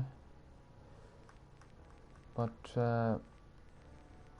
as I say, really, you gotta be much more capable of responding dynamically to events in Hardpoint than in Search.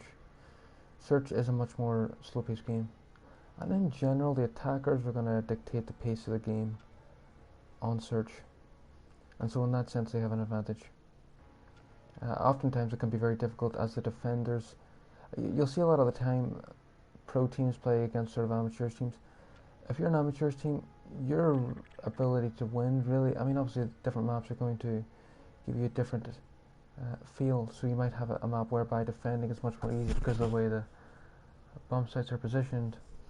But typically, whenever you're attacking, you're going to have a much easier time because you dictate the pace of the game. Because at the professional level, people are going to be much more strict in terms of how they defend. They're not going to push out anything. They're not going to try flank. Whereas on the attack, because of that, you dictate the pace of the game, which is always nice.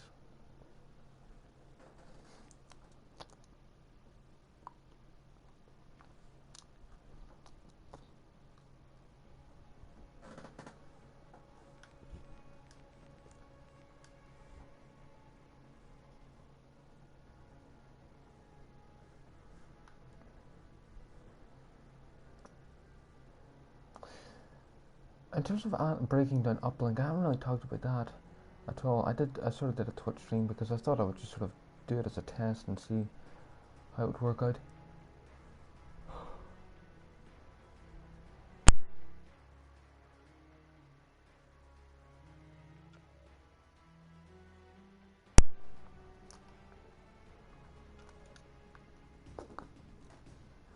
But anyways, I haven't really broken down uplink in the sort of preliminary way that I've done hardpoint search. Again, these are little gibbles of info. I haven't really gone over the comprehensive stuff. There's a lot of stuff to talk about. But if you take a look at uplink and you want to break down how you play uplink, it's very similar in terms of the way you play capture the flag. Whenever you want to break down that map at the strategic level, really that on any given uplink map, you sort of label the map and the three lanes of the map as follows. You've got the redundant side / overextension side. You've got the mid, and then you've got the strategic, the side which is of strategic importance due to its superior power position, so as to allow your team to be able to hold the cutoffs and also spawn the enemy in less strategically advantageous positions. So that's how you label your three sides on uplink, and it's the exact same for capture the flag. The only difference is in the detail, and that is capture the flag, you've got two flags at the other end, whereas uplink, it's a ball in the middle of the map. Now, because of that, things are going to be slightly different, but in terms of how you label the map, I'll repeat that. You've got the redundant side / overextension side. That's typically going to be the side that is much. There's going to be two properties of the side that you've got to look out for. The first property is it's much more difficult to run the ball that side due to the enemy spawn positions, and also because it does not offer good power positions so as to enable your team to hold the cutoffs, to give the ball or flag carrier the ability and the path to run it back through his base.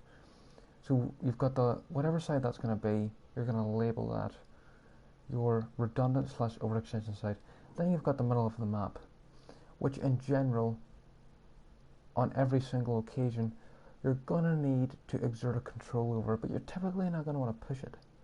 But you're going to want to exert control over that part of the map, so typically an AR is going to push that. And then the most important part is always going to be the whatever side this may happen to be. You can label it whatever way you want, but I'm going to use a very cumbersome name here. It's going to be the side that offers strategically advantageous positions so as to achieve two properties, namely giving your team the ability to provide safe passage for the objectively oriented player, and also spawning the enemy players in less strategically advantageous positions so as to enable your team to have a much easier time getting the objective to where it needs to be. Now, the way that, again, you take a look at, for instance, raid capture the flag. I like to give examples because it really crystallizes what I'm talking about here. 2 seconds. Anyways, you take a look at raid capture the flag. And so, a lot of people play, I used to be this way myself. Whenever you're new to the game at a competitive level, you don't really fully understand how to run the flag, or where to run the flag, or perhaps when to grab the flag and all that good stuff. And the answer to that can be really summarized using Raid Black Ops 2 as an example on capture the flag on that map. If you wanted to run the flag on that map, you would run it raid side. And the reason for that is because of the way that they spawned out. And also because of the fact, I mean, typically, or the main reason is because of the way they spawned out. But also in terms of the positioning that would offer in terms of providing safe passage.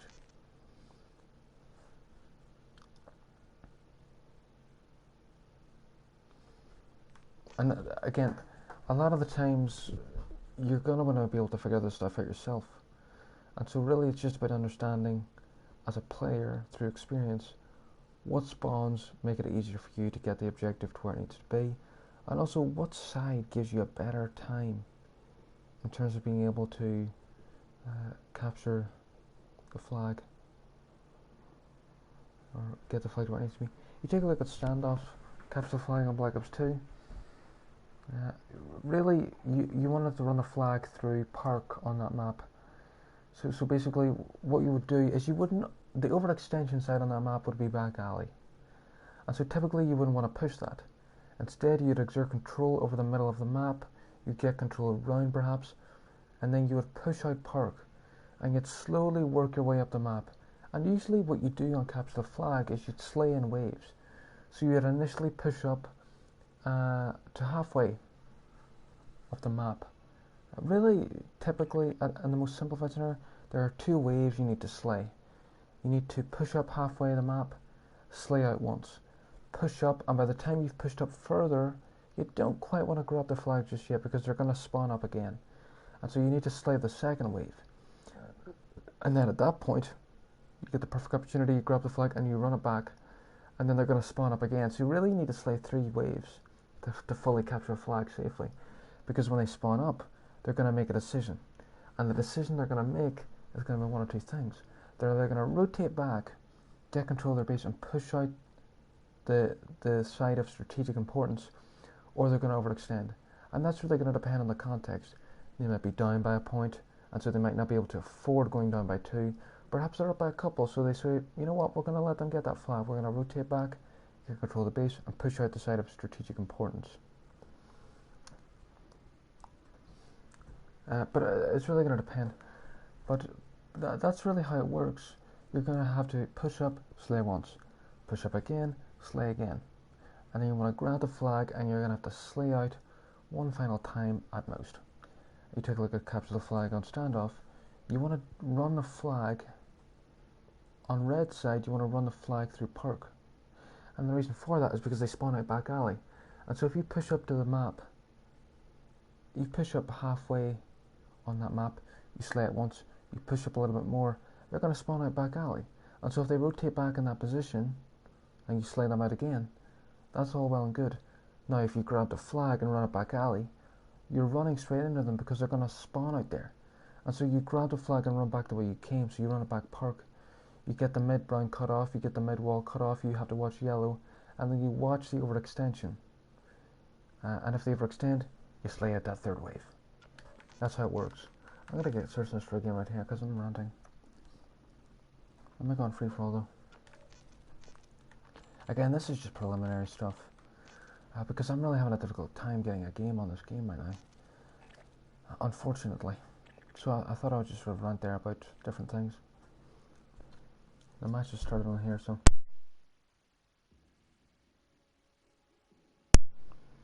But it'll be much more comprehensive when I do this properly and really structured in a nice and easy way to understand.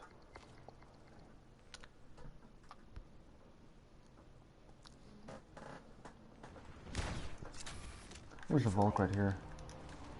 I like this weapon quite a lot. Just mute everybody. They could mute me, but they probably think I'm crazy. Which I am, but you know what? This is what you gotta do to get on YouTube, so you've gotta put the content out there, and then one person will watch it, 2 people watch it, and then you'll slowly accumulate your subs. That's weak. There's a wizard, Harry.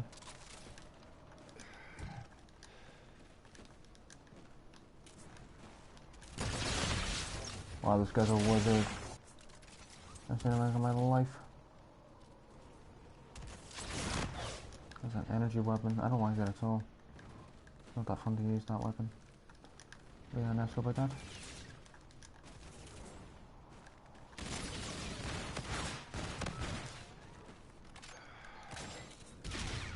Gonna spawn out there, I think. Oh, somebody's already won.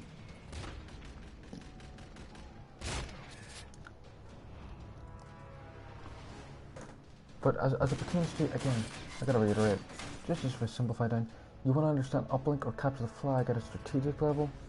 You've got 3 lanes.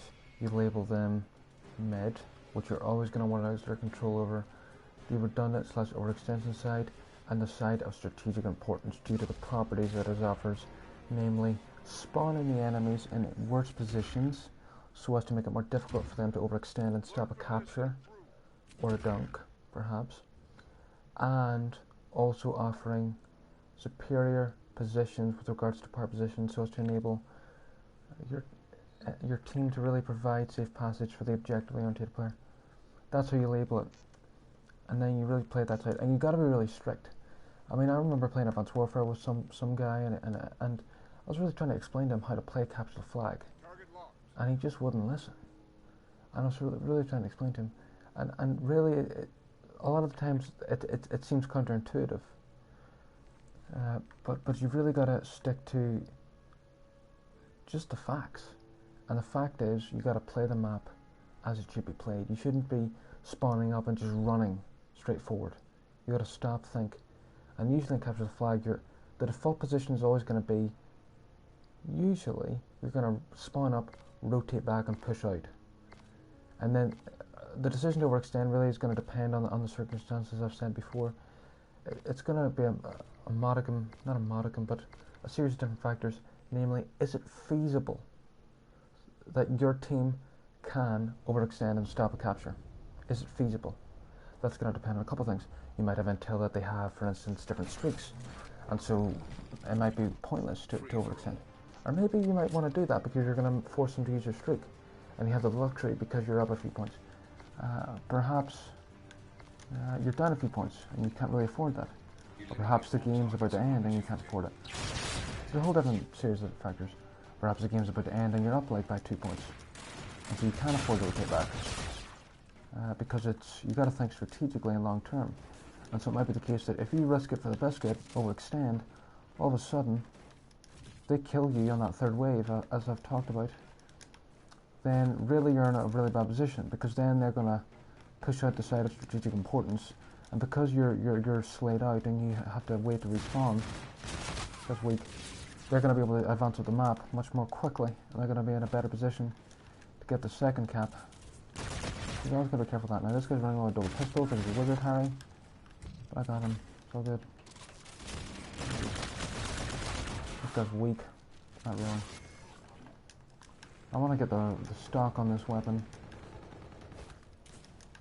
so as to be able to piece my way around the map. I'm lagging quite badly right now. I think I'm gonna go back and see. What is this guy using?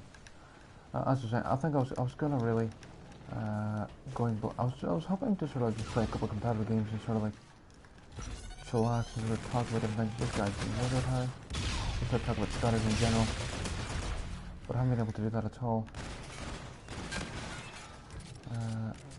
I've been able to talk about strategy, but I've only got a few games, which is unfortunate. I like to sort of talk through what I'm doing as well in the games, but I might see if I can get a competitive game after this, and then perhaps see if I can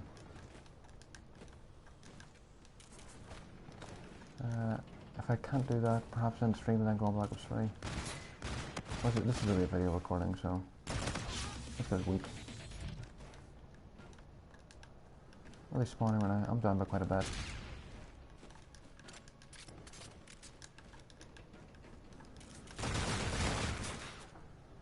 Per connection. Obviously, you're going to get that whenever the player base is so low, because you're going to be playing with the Americans Kazatzis, which is unfortunate. I mean, it's not really, because nowadays you have fiber optic. Do that, please. Thank you. But it's still not preferable because it is a little bit laggy. I like what they did in Black Ops 3, which allowed you to see the actual networking ping information. It's always nice. Can you not do that right now, bro? Like shit.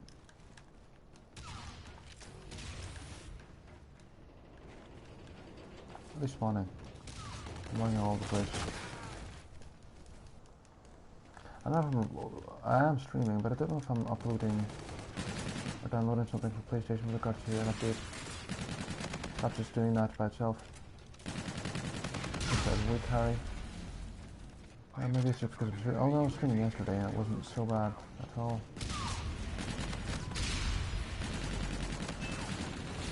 Yeah, sure, my connection's not... I mean, whatever. The game's what the game is. I can't really do much about it. Not gonna complain. I prefer to just sort of talk, to be honest. Where is this guy? Weak Harold.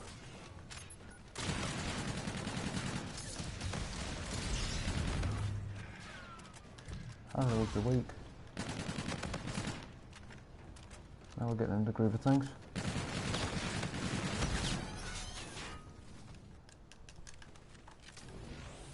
The overdrive's super effective on, for instance, Hardpoint. Although, it can be a little bit redundant at times, and that's really counterintuitive. Because oftentimes you're really going to want to push things as a team, and so really if you flip that thing on, and you're sort of ahead of your team, and you get killed, then all of a sudden you're really slowing things down. I really should stop fixing my knife right there. No lag right there, unfortunate. Someone here, back here. Get these compositions. I got right here. Wizard, Harry, don't be ridiculous. Yeah, this guy's jump shot me right there, I'm not going on that. I'm misconnection with that power weapon.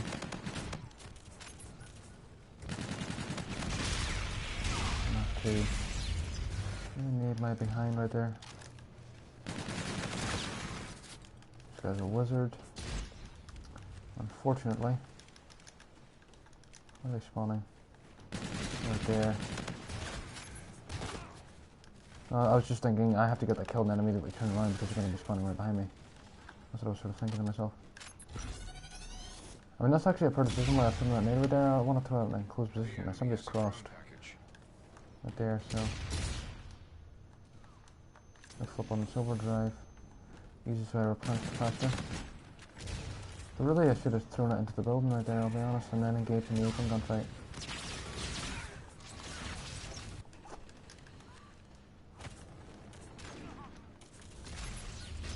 Now this guy might be rushing this last side right here. He's got a sniper, I should be able to win this gunfight. I don't know what that is on the wall right there, but... I know this guy sat in the corner well. Is he really praying that? Okay. Should be back here, actually.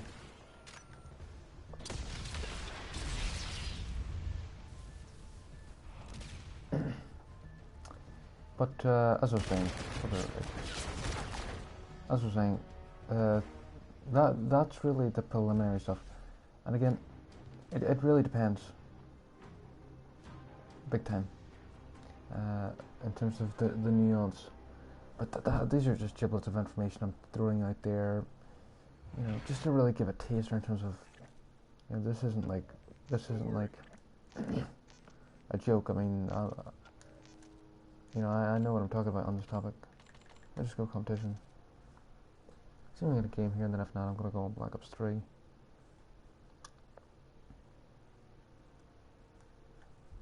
Perhaps going zombies, who knows, right? Maybe ingest some liquid because I'm probably gonna die. But I'm having a tough time. Searching for a match. I'm gonna save up the rare. Because why not? I don't learn gamer net. I really like this map for Hardpoint, it's quite good.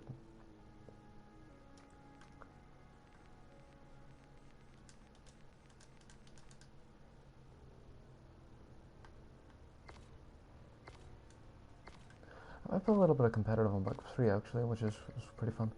But this is obviously the relevant game with regards to competitive, so.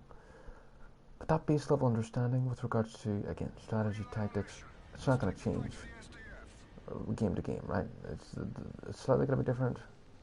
because the game's slightly different, maybe a different feel to it, maybe different movement mechanics and so forth. But really that base level understanding in terms of how the game works is not going to change. Hardpoint. Now, I don't really think the left side needs to be rushed on this map at all. I'm not going to do that. Hardpoint location set. But what I will do is check my... Nah, I really messed up my order there, so I'll waste time. Hardpoint contested. Yeah, rushing this. We're in the lead. Oh, wait, what? What's that? Oh, this guy flanked the alley. The Okay. enemy has the hardpoint. I don't think he was going to flank a layer in right there. Now, we really need to push right through here and flip the spawns. And my teammate's not spawning up at all. Because this next hill is really a money hill in my opinion. I'm behind them right now. I don't know if they know that. Also lagging, unfortunately. Right at the moment I shouldn't be lagging. This guy's not playing. At least we're in a game though, that's all that matters. At least I can just run around and rant. But I'm gonna flank all the way around here actually. This guy's already here though. To the next location. Unfortunately, my team is really making this very difficult for me right now, I'm not gonna lie. But at least we get a couple seconds right here. We captured the hardpoint. I have to push this hill. Step captured the hardpoint. There's a team. This guy might be better than me. I made that cross off. Because he's going to have to cross back.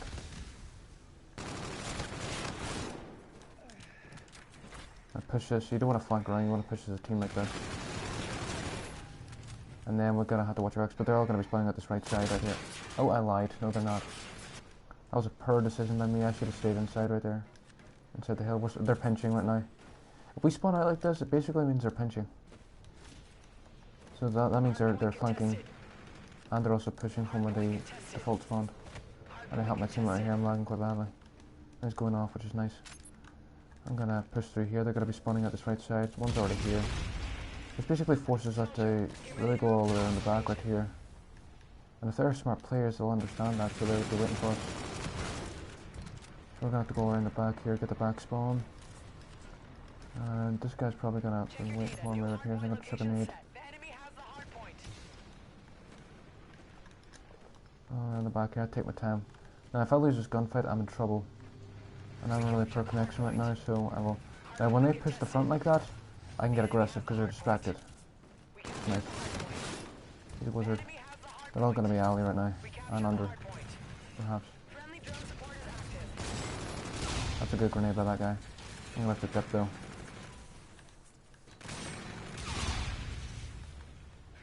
Hopefully they rush right here. Yeah, one's alley. In the store. Oh, they're nading. They're throwing grenades. Look, they're behind me right here. Got him. Let's see here. Let's see, rotate all the way around the back right here. She said they may be waiting for us right here though. Check your data. New They're hardpoint not. location set. Set depth capture the Flanking right now? No, no. We captured the hardpoint. I'm gonna go mid here. And push it out. They got flanking right there. I thought that was gonna happen. The enemy has the hardpoint. Let's check my plasma grenade. I'm lagging unfortunately. Playing on that American because that's in the block. Connection. Hardpoint contested. And perhaps there are some people from where I'm at. Depth capture the hardpoint. We Now, captured this is a very interesting hill right here because hardpoint contested. if you sort of funnel out this left side, it's quite easy to sort of beam it. I can't really challenge him right there in that position. Contested.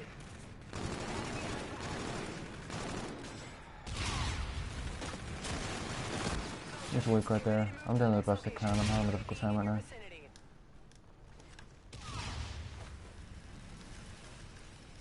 Let me go all the way up here.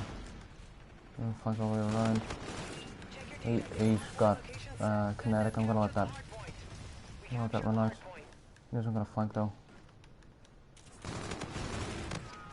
See the lag right there on the kill. They're gonna be right here. Pre-fire that. They're gonna be all spawning out here now, so I'm gonna Hulk charge them. Never mind, I lied, Harry. I should be out here. Yeah. I mean, that would have been a kill, realistically. But The enemy has the hardpoint. let's see here if I can put my plasma over there. Roughly. Because you're... That's weak. I was going to say, because you spawn up in predetermined locations, it ought to be useful to learn where you should pre-nade, so as to get more effective nades, as opposed to chucking it generally like I did there now. I don't know why my team hasn't gone for that time right there. Doesn't make any sense. Fletches are really good for banking them off. Surfaces like that, you can't really do it in that circumstance. This guy's weak and I'm lagging. I can't really bank it off with a plasma though. In this position though, it's such a money hill. Look how far we spawn out, particularly if they push out both sides, and it's easy to do because it's such a narrow elongated position right here. And it's very difficult for us in this position. I'd really recommend rotating at this point, to be honest. So really what we ought to do is sort of push out halfway so that they can't advance up the map as easy. And then watch our full flank. And watch mid. Because if we don't have control of mid right here, they're going to just punch right through. This is what I talk about when I say cutting the gunfight out of the picture. And there's no need for me to sort of stare directly at that. I may as well just let them run past me right here. And especially being on a connection I'm on right now, that's a smarter decision. Hopefully they're not going to check this corner. I wouldn't imagine so. Oh, never mind, one raptor in mid there. I thought one of my teammates was going to get the full flank. They're going to be right here, right in front of us. Make sure they don't go under. I'm checking that right there. Watch this doorway right here. But I gotta watch alley. Yeah, they're the players. I'm gonna switch to a submachine gun actually. Now this vector can be effective if used correctly. Alright, I'm gonna have to push this. Unfortunately. I'm lagging. Sadly. Wall on here makes stuff a more difficult target to hit. I'm gonna be spawning at the back here. I'm lagging pretty badly here. I'm gonna back up screen in a second. Man, BT sucks, bro. Like shit.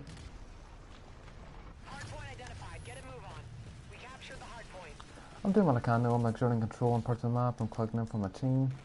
I'm getting a nuisance to the enemy players.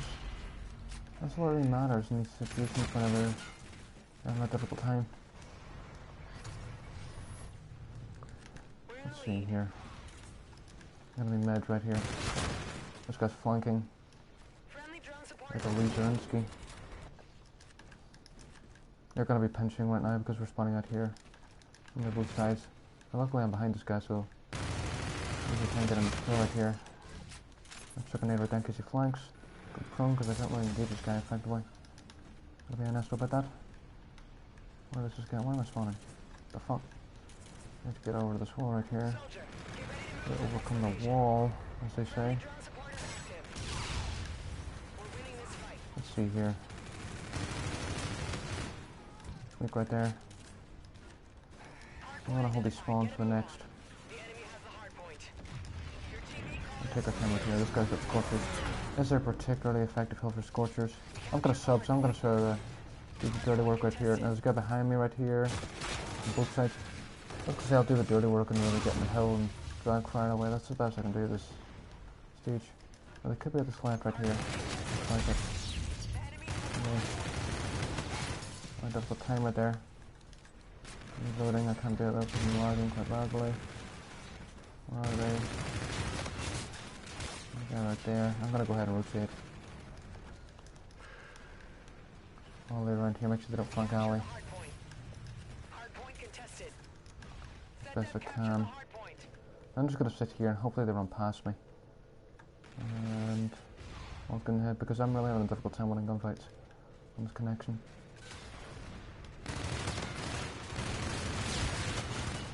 I didn't mess that up like that. I thought I got him.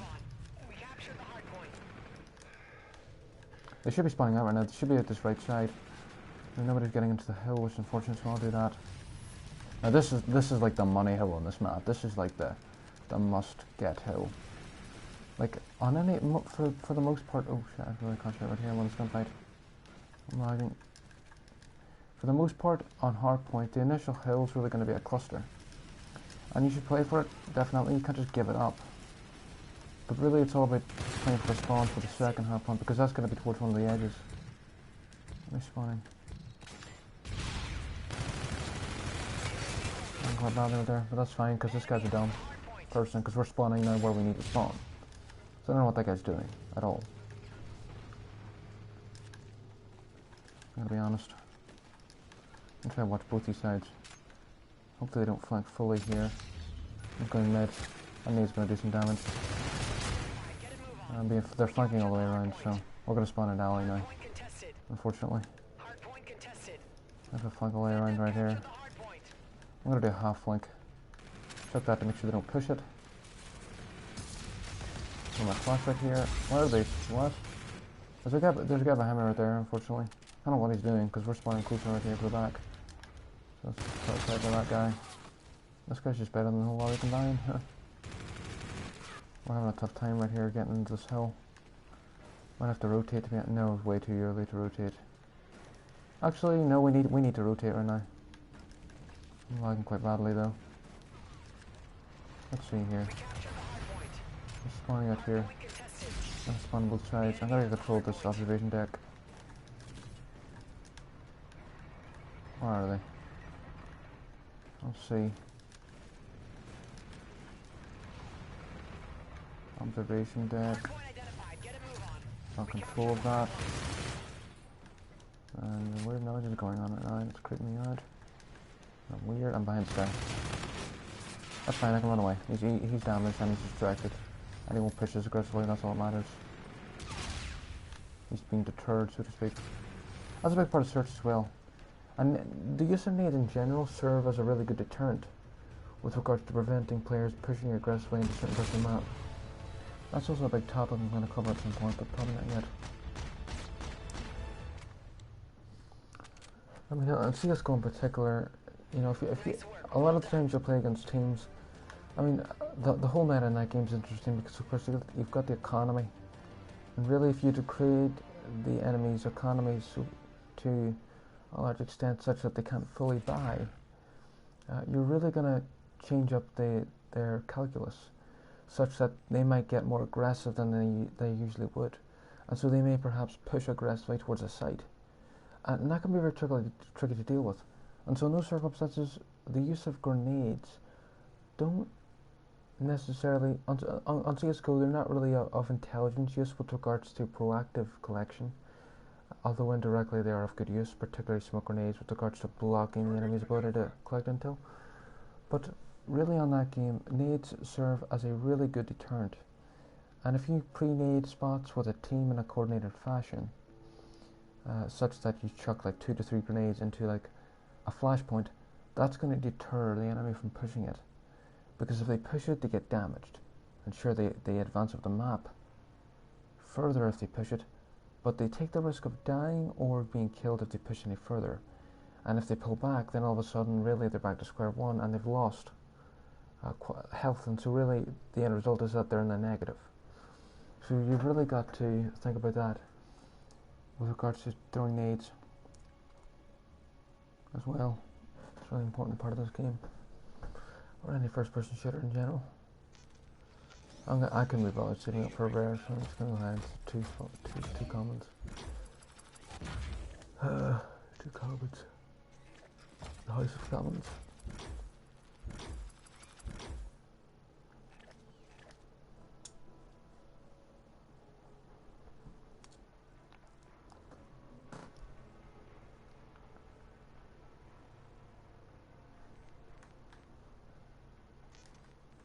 I think I might use a submachine gun this game. I think I'll use the Karma, but submachine guns is notoriously difficult, especially to use on a really dodged connection. And we're sat here waiting for one player, unfortunately. So, but interestingly in CS:GO, you can't really collect intelligence with the use of tacticals in the proactive sense. I mean, you can in a way. For instance, if you use the Molotovs in that game, then you can force people out of corners. And so if you're pushing long on Dust 2, for instance, if you chuck the Molotov into the corner where they can camp by car on long, then that is, in a sense, an intel collection.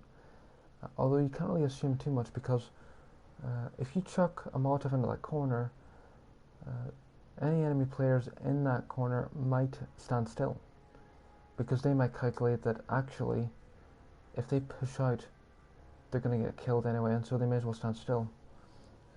It's really a whole chess game in that respect. But Molotovs can be used for intel collection in the indirect sense, because you can chuck them into a corner and force somebody out of the corner, and so from that you can tell whether or not somebody's in the corner. Although you can't always assume, you can't always infer, because as I say, the enemy player in that circumstance may very well calculate that that's what you're trying to do, and so they might not push it. Although they might be forced to, because they'll die otherwise. But then it's all, the whole thing in that circumstance, it's in a ratio. The ratio being how much health are they willing to lose against are they willing to preserve their anonymity. And really it doesn't really matter, because then they're so weak to the point where they're going to be so easy to take out. But you don't get hit markers in CSGO, so it's not so easy to collect intel proactively with nades in that game. But in this game, definitely. But nades in CSGO, two main purposes are the direct use of them to do direct damage, or deterrence. So really it's all about the effect.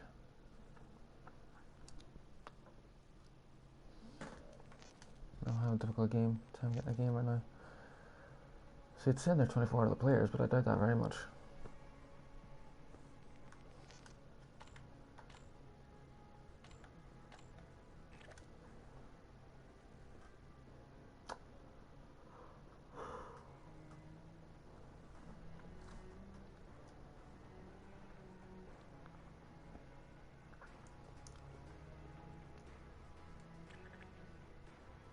This is a different lobby, so I think the connection will be better, and I like throwback carbon quite a lot, so.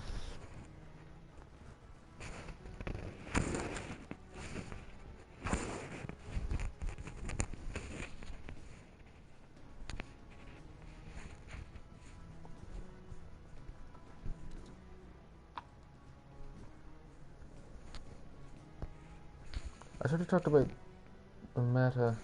What's that? Quite sure. Anyways, I sort of talked about the meta in this game. It ought to be expanded such that other weapons are viable, and I think the Karm is viable if you use it correctly. I think it is. So to an extent, the meta is such that you can do that. Let's see here.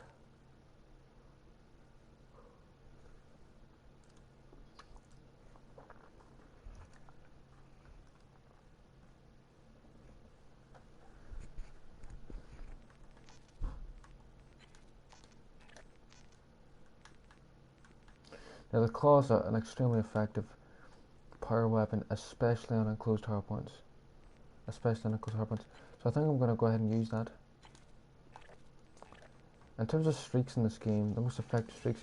Now I don't know if counter UAV is banned at a competitive level, but that is a really effective streak to run, because the minimap on this game is so important. And pretty much all players understand this at the sort of base subconscious level. But the minimap, with regards to giving you that third eye, that ability to understand what's going on, it's such a crucial thing. And so if you can knock that out with a streak such as the counter UAV, I mean it's really a good thing to use. For instance, you take a look. It's not that high of a streak. 600 points. What is that? Like 2 flag caps? I mean, or 2 hardpoint captures and a kill. I mean, there's different ways you could add those numbers up, but I mean that is a super effective streaks. But and I mean 600, it's a fair amount, but it's decent. Now this Scarab right here is an extremely effective intelligence collection streak in this game in particular. It is extremely effective, particularly because of the third person view you have of the vehicle. And so what you can do is really scope out a site with that and check the comm positions without having to put yourself in danger. Now I'm going to use this MV4 and push out this right side. The Scarab is a super effective intelligence collection device for searching this around this game. It isn't so good for hardpoint because you've got to stop to use it. It's a manual streak, and so really I wouldn't recommend using it for hardpoint at all. And this guy's over here. I'm going to chuck that nade. Oh, that's a flat hit. I'm in a mistake right there. I was going to try flip these hardpoints. I'll flip these spawns. I have a difficult time doing that though. The fact this guy didn't push. I don't know where he is. I've got him right there though. I'm going to rotate back. My team's spawning out now. We really should stick to the side. Counterintuitively though. I'm going to load my weapon right here. Last quick time. Clear my air right there. I'm not going to lie about it. I'm not going to die there probably. So what is going on right now, bro? Okay, they're all going to be at the side right here. Let me just back up. I gotta watch the back entrance right here as best I can. I'm sort of mitigating the amount I can see right here by pushing side, but I don't want them to slip through. There's a guy up this green part right here. They're already in the hard point, I know that, but I don't see him. But I'm sort of trying to really kill the reinforcements and then enclose the hard point. Coordinated fashion with my team. They're all going to be over here now. I'm lagging right there, you can watch that back. I should have got that kill easily. Reload right there. They're all going to be at this left side. They're all going to be spawning out here. I'm not pushing that. I can't push them with an AR. Unfortunately. No safe right here, so I'm going to have to hide in this corner.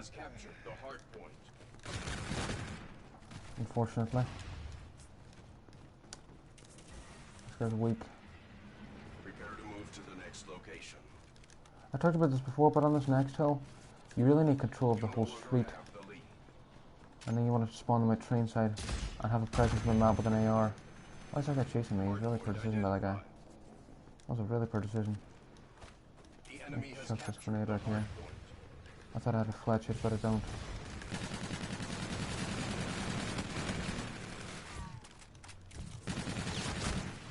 Unfortunately, my teammates aren't doing so well.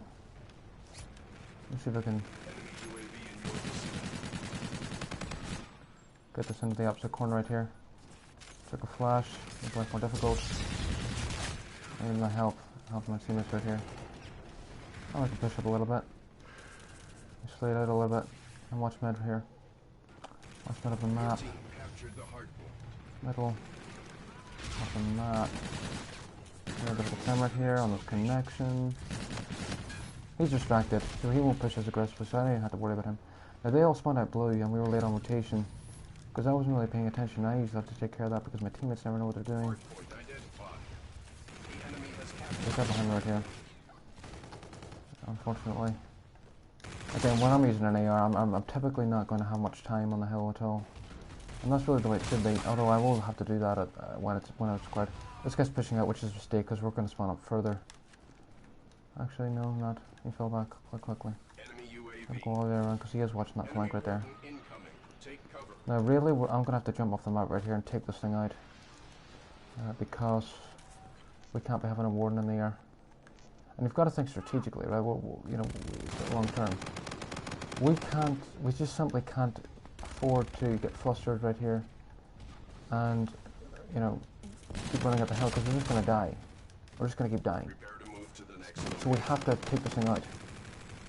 Like, end of story. And then jump off the map again. Let's see here, I'm going to use a sub because we have no hull presence. I'm going to have a difficult time right here because I'm on a per connection and my ARs need to slay around me. So, let's see how this goes here. I'm lagging all over the place. Let's play zombies offline. So yeah, I'm going to have a difficult time really just getting control of this mid hard point right here. Because, per connection. Check my plasma right there. Somebody's flanking around this way. I don't know how he spawns, but I've got a sub. I'm gonna have a difficult time doing that. Yeah, altogether. Let's see here. This is a decent spawn actually. For the circumstance we're in. Put one grenade right there. I'm really just gonna have to hope my streamer right there, I'm not gonna lie. I'm gonna have to hope my AR can slay for 2 seconds. So as to The enemy has a drone make pack. life easier. Hardpoint identified. All the way around, I'm lagging. That bad out there. No, I don't know what the fuck that is. I'm right, never mind, we've lost. This hard point with that streak, forget about it, son. I don't know how to take the thing out. Is there any weapons I could take the thing out of here? Oh dear.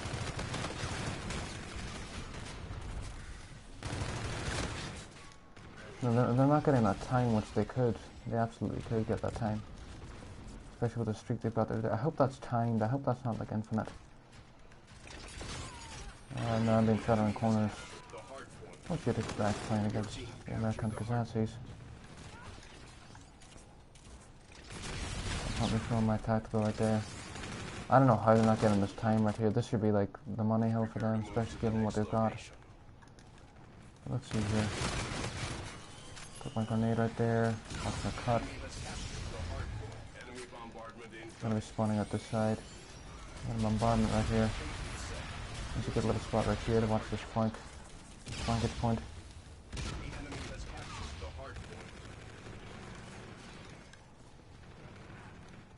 Where are they? That's one. That's two. I'm flanked right here probably.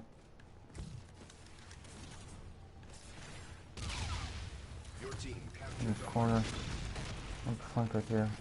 Need to get some control of my map. I'm lagging quite badly. He's damaged though. That's good. We're gonna have to push through here. Rotate. No, we can get this time. We can definitely get this time. It's a really good time. Let's throw my nade right there.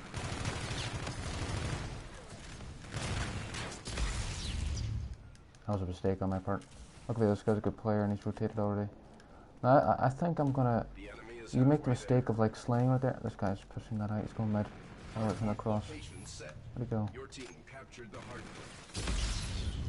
What's this guy's doing? I'm just gonna leave him there. You really want sideways movement right there and make yourself a hard target to hit. My bullets aren't connecting right there. Come on. Come on, bro. My bullets just aren't connecting right there. Like, what? I've never seen anything like it in my life. I can't really get the spawns with the submachine gun, so I'm gonna have to push this. Wait. Got him right there, realistically. I'm lagging quite badly. He's weak right there.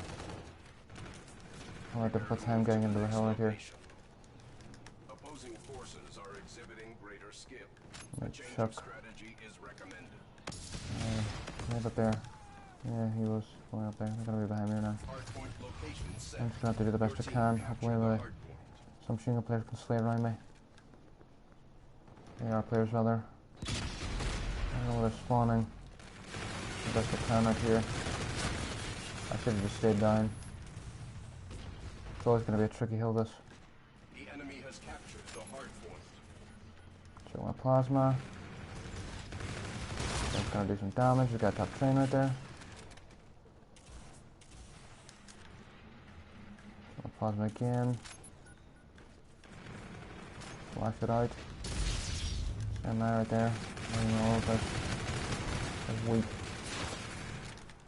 I'm gonna flank all the way around right here.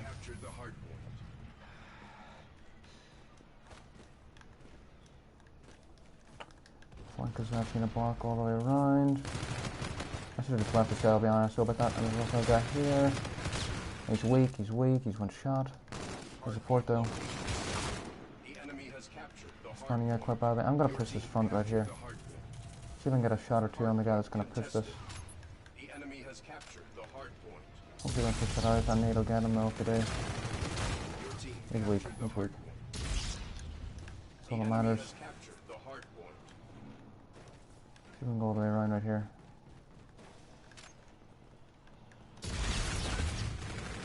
Bro, like, you swanned up.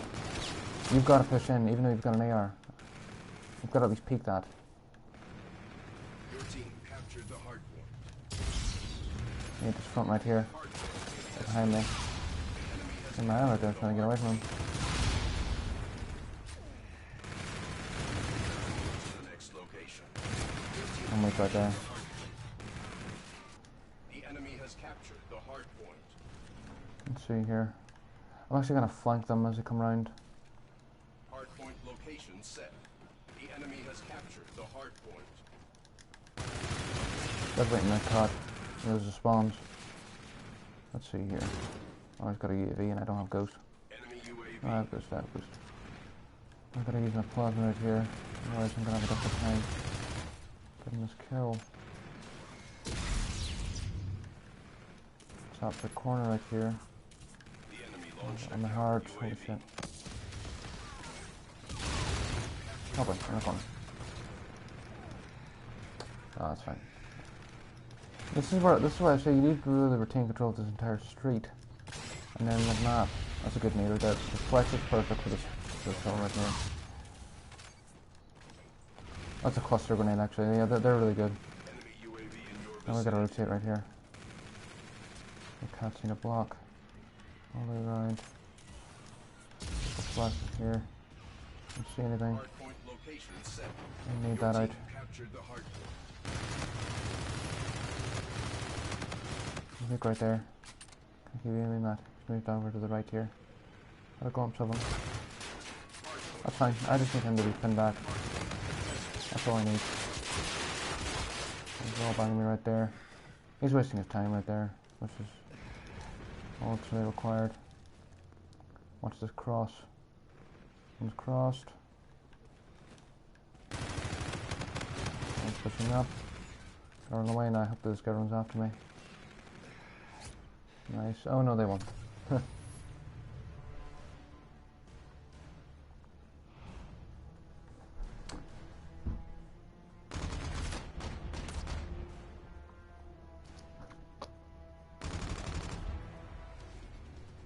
Mission unsuccessful. Additional training recommended.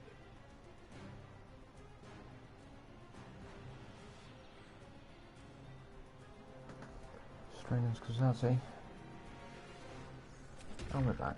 Got new orders coming online. Let's try some hardpoint on breakout. I quite like this map. I think this will be my last game, then I'm gonna go on Black Ops 3. I'm not gonna lie about it. I'm not gonna lie about it. I had a difficult time on this game right now. I didn't use my specialist at all that game. And the reason is it's not very obvious whenever it's ready to be used. Unfortunately. So that would be nice if that was more obvious. But apart from that, all is good. All is good in the head.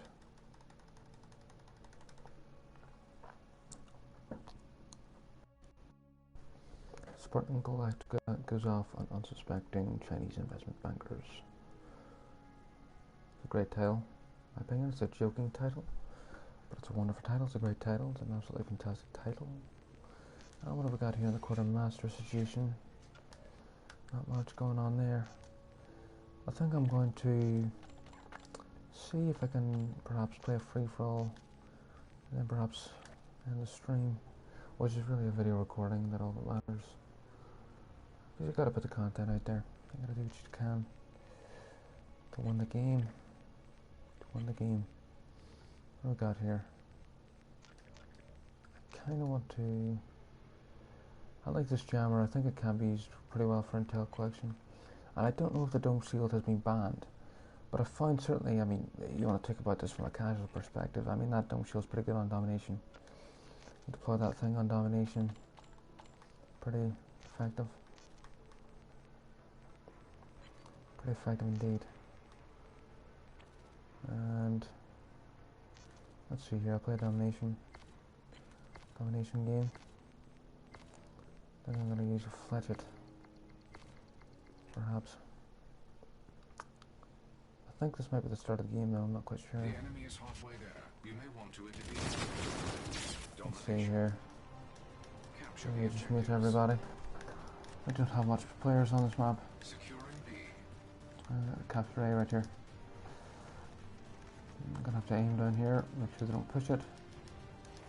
They're gonna be flanking us to the left side, I think. Pushing us rather. We'll go around the back here.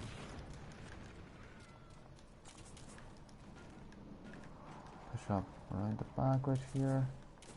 I don't see anything. Oh, this guy backed up. Let's capture C here. C. The enemy is taking A. Get my flash right there. Pushing it aggressively. Connection in this game's not too bad, it seems. So, Securing Bravo. I have identified an enemy UAV in your vicinity. yeah, that's the only thing I think about in this game. Now that I'm thinking about it again, really the side movement was a little bit faster. All would be well. Enemy scorches are Really spawning. What's going on right now? There's two right there. losing ground. Got them both. Securing Let's Alpha. push at this left side. I'm mid here. A I'm secure. lagging quite loudly over there. You're needed at Alpha. Let's see here. There's a guy behind me right here. C secure. Capturing this flag. Getting beat quite badly. Verify your equipment choices for the subsequent round.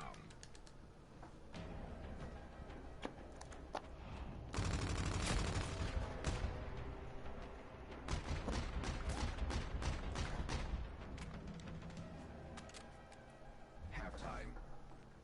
Half time. We're not gonna win this game, I don't think. Domination. But we'll see what happens. I'm gonna push at this left side, I think. Capture the objectives. Securing Alpha. Come on. Alpha secure. Now from a public game perspective, I really prefer Black Ops 3 over this game, I'm not gonna lie. I don't think it's close actually. Put my flesh right here, make it easier to get. I'll just get went, so I'm just gonna show. He's right here. This guy's better than me clearly. Or maybe the connection's a bit dodge. I think I'll go with that. Okay, dude, though, it's quite early in the morning. So, what you gonna do about it? SecDef has B. Let's see here. Where are they at? Identified an enemy UAV in your vicinity. The flash it right there. Should be spawning at the back. Which they are. Enemy scorches are I'll be jubbly.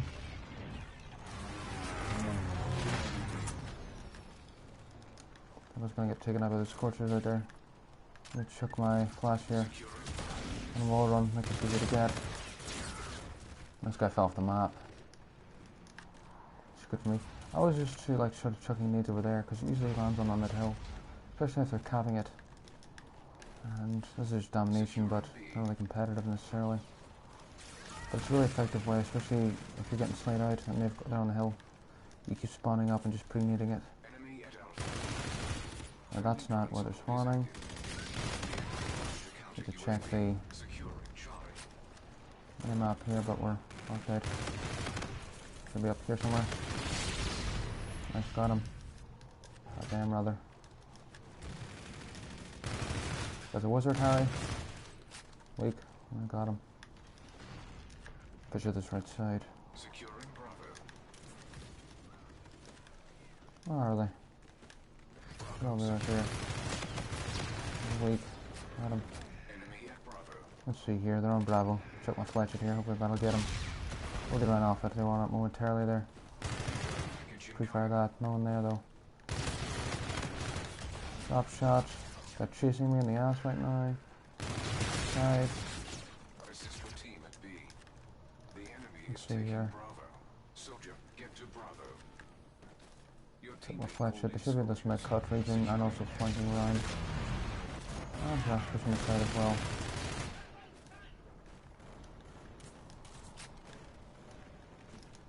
And then I think I'll play this game and maybe get a game of search, and if I can't do that I'll probably just go off. Hi, please. enemy is halfway there. You want to intervene. I was using that. Talk about the assault rifles in this game, and only sort of two of them being viable. And I think it should really be three under the meta. But that weapon, the burst fire weapon, which is really analogous to the M8A1 in terms of how it functions, honestly, it can be viable because it's actually a pretty decent weapon. Is taking Bravo. And I was using it, and with the ELO sight, it works pretty well. And if you use it correctly, of course. And again, that really comes down to your playstyle. With any given weapon, they're going to have different properties, and so you're going to have to play differently with them. This guy's going to wreck me right here. I don't know. Got my claw. I have to use that. Fortunately, I didn't deploy fast enough. But as I say, that burst fire assault rifle, it can be really good if you use it correctly. Enemy at Alpha. Chuck the flash it right there. Sector has A. F off the map right there, unfortunately. Where are they? Deploy my claw right here, get him off this flag. That's really bad at the close range like that. Securing A. And I don't really need to use that in that situation. Use kinetic armor, but I beat him. My claw right there, I was gonna stun that guy, but Is active. fortunately I couldn't. I'll say, I think this weapon can be viable if you use it correctly, but it is difficult. Especially on pro connection. The enemy is taking A. I'm not working right there. There's this guy, he's a wizard Harry. What the hell is that? Pro connection. I have identified an enemy. One bar right there. Over securing B. Unfortunately. It chucked me. That's it. Take my flash.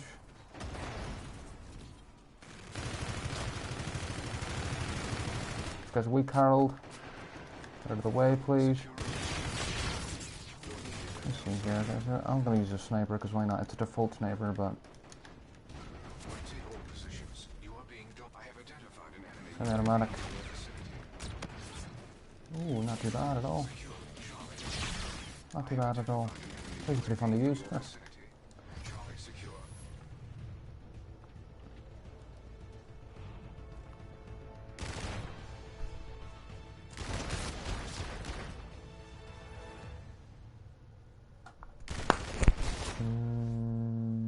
Objective failed. Shall I contact a medic?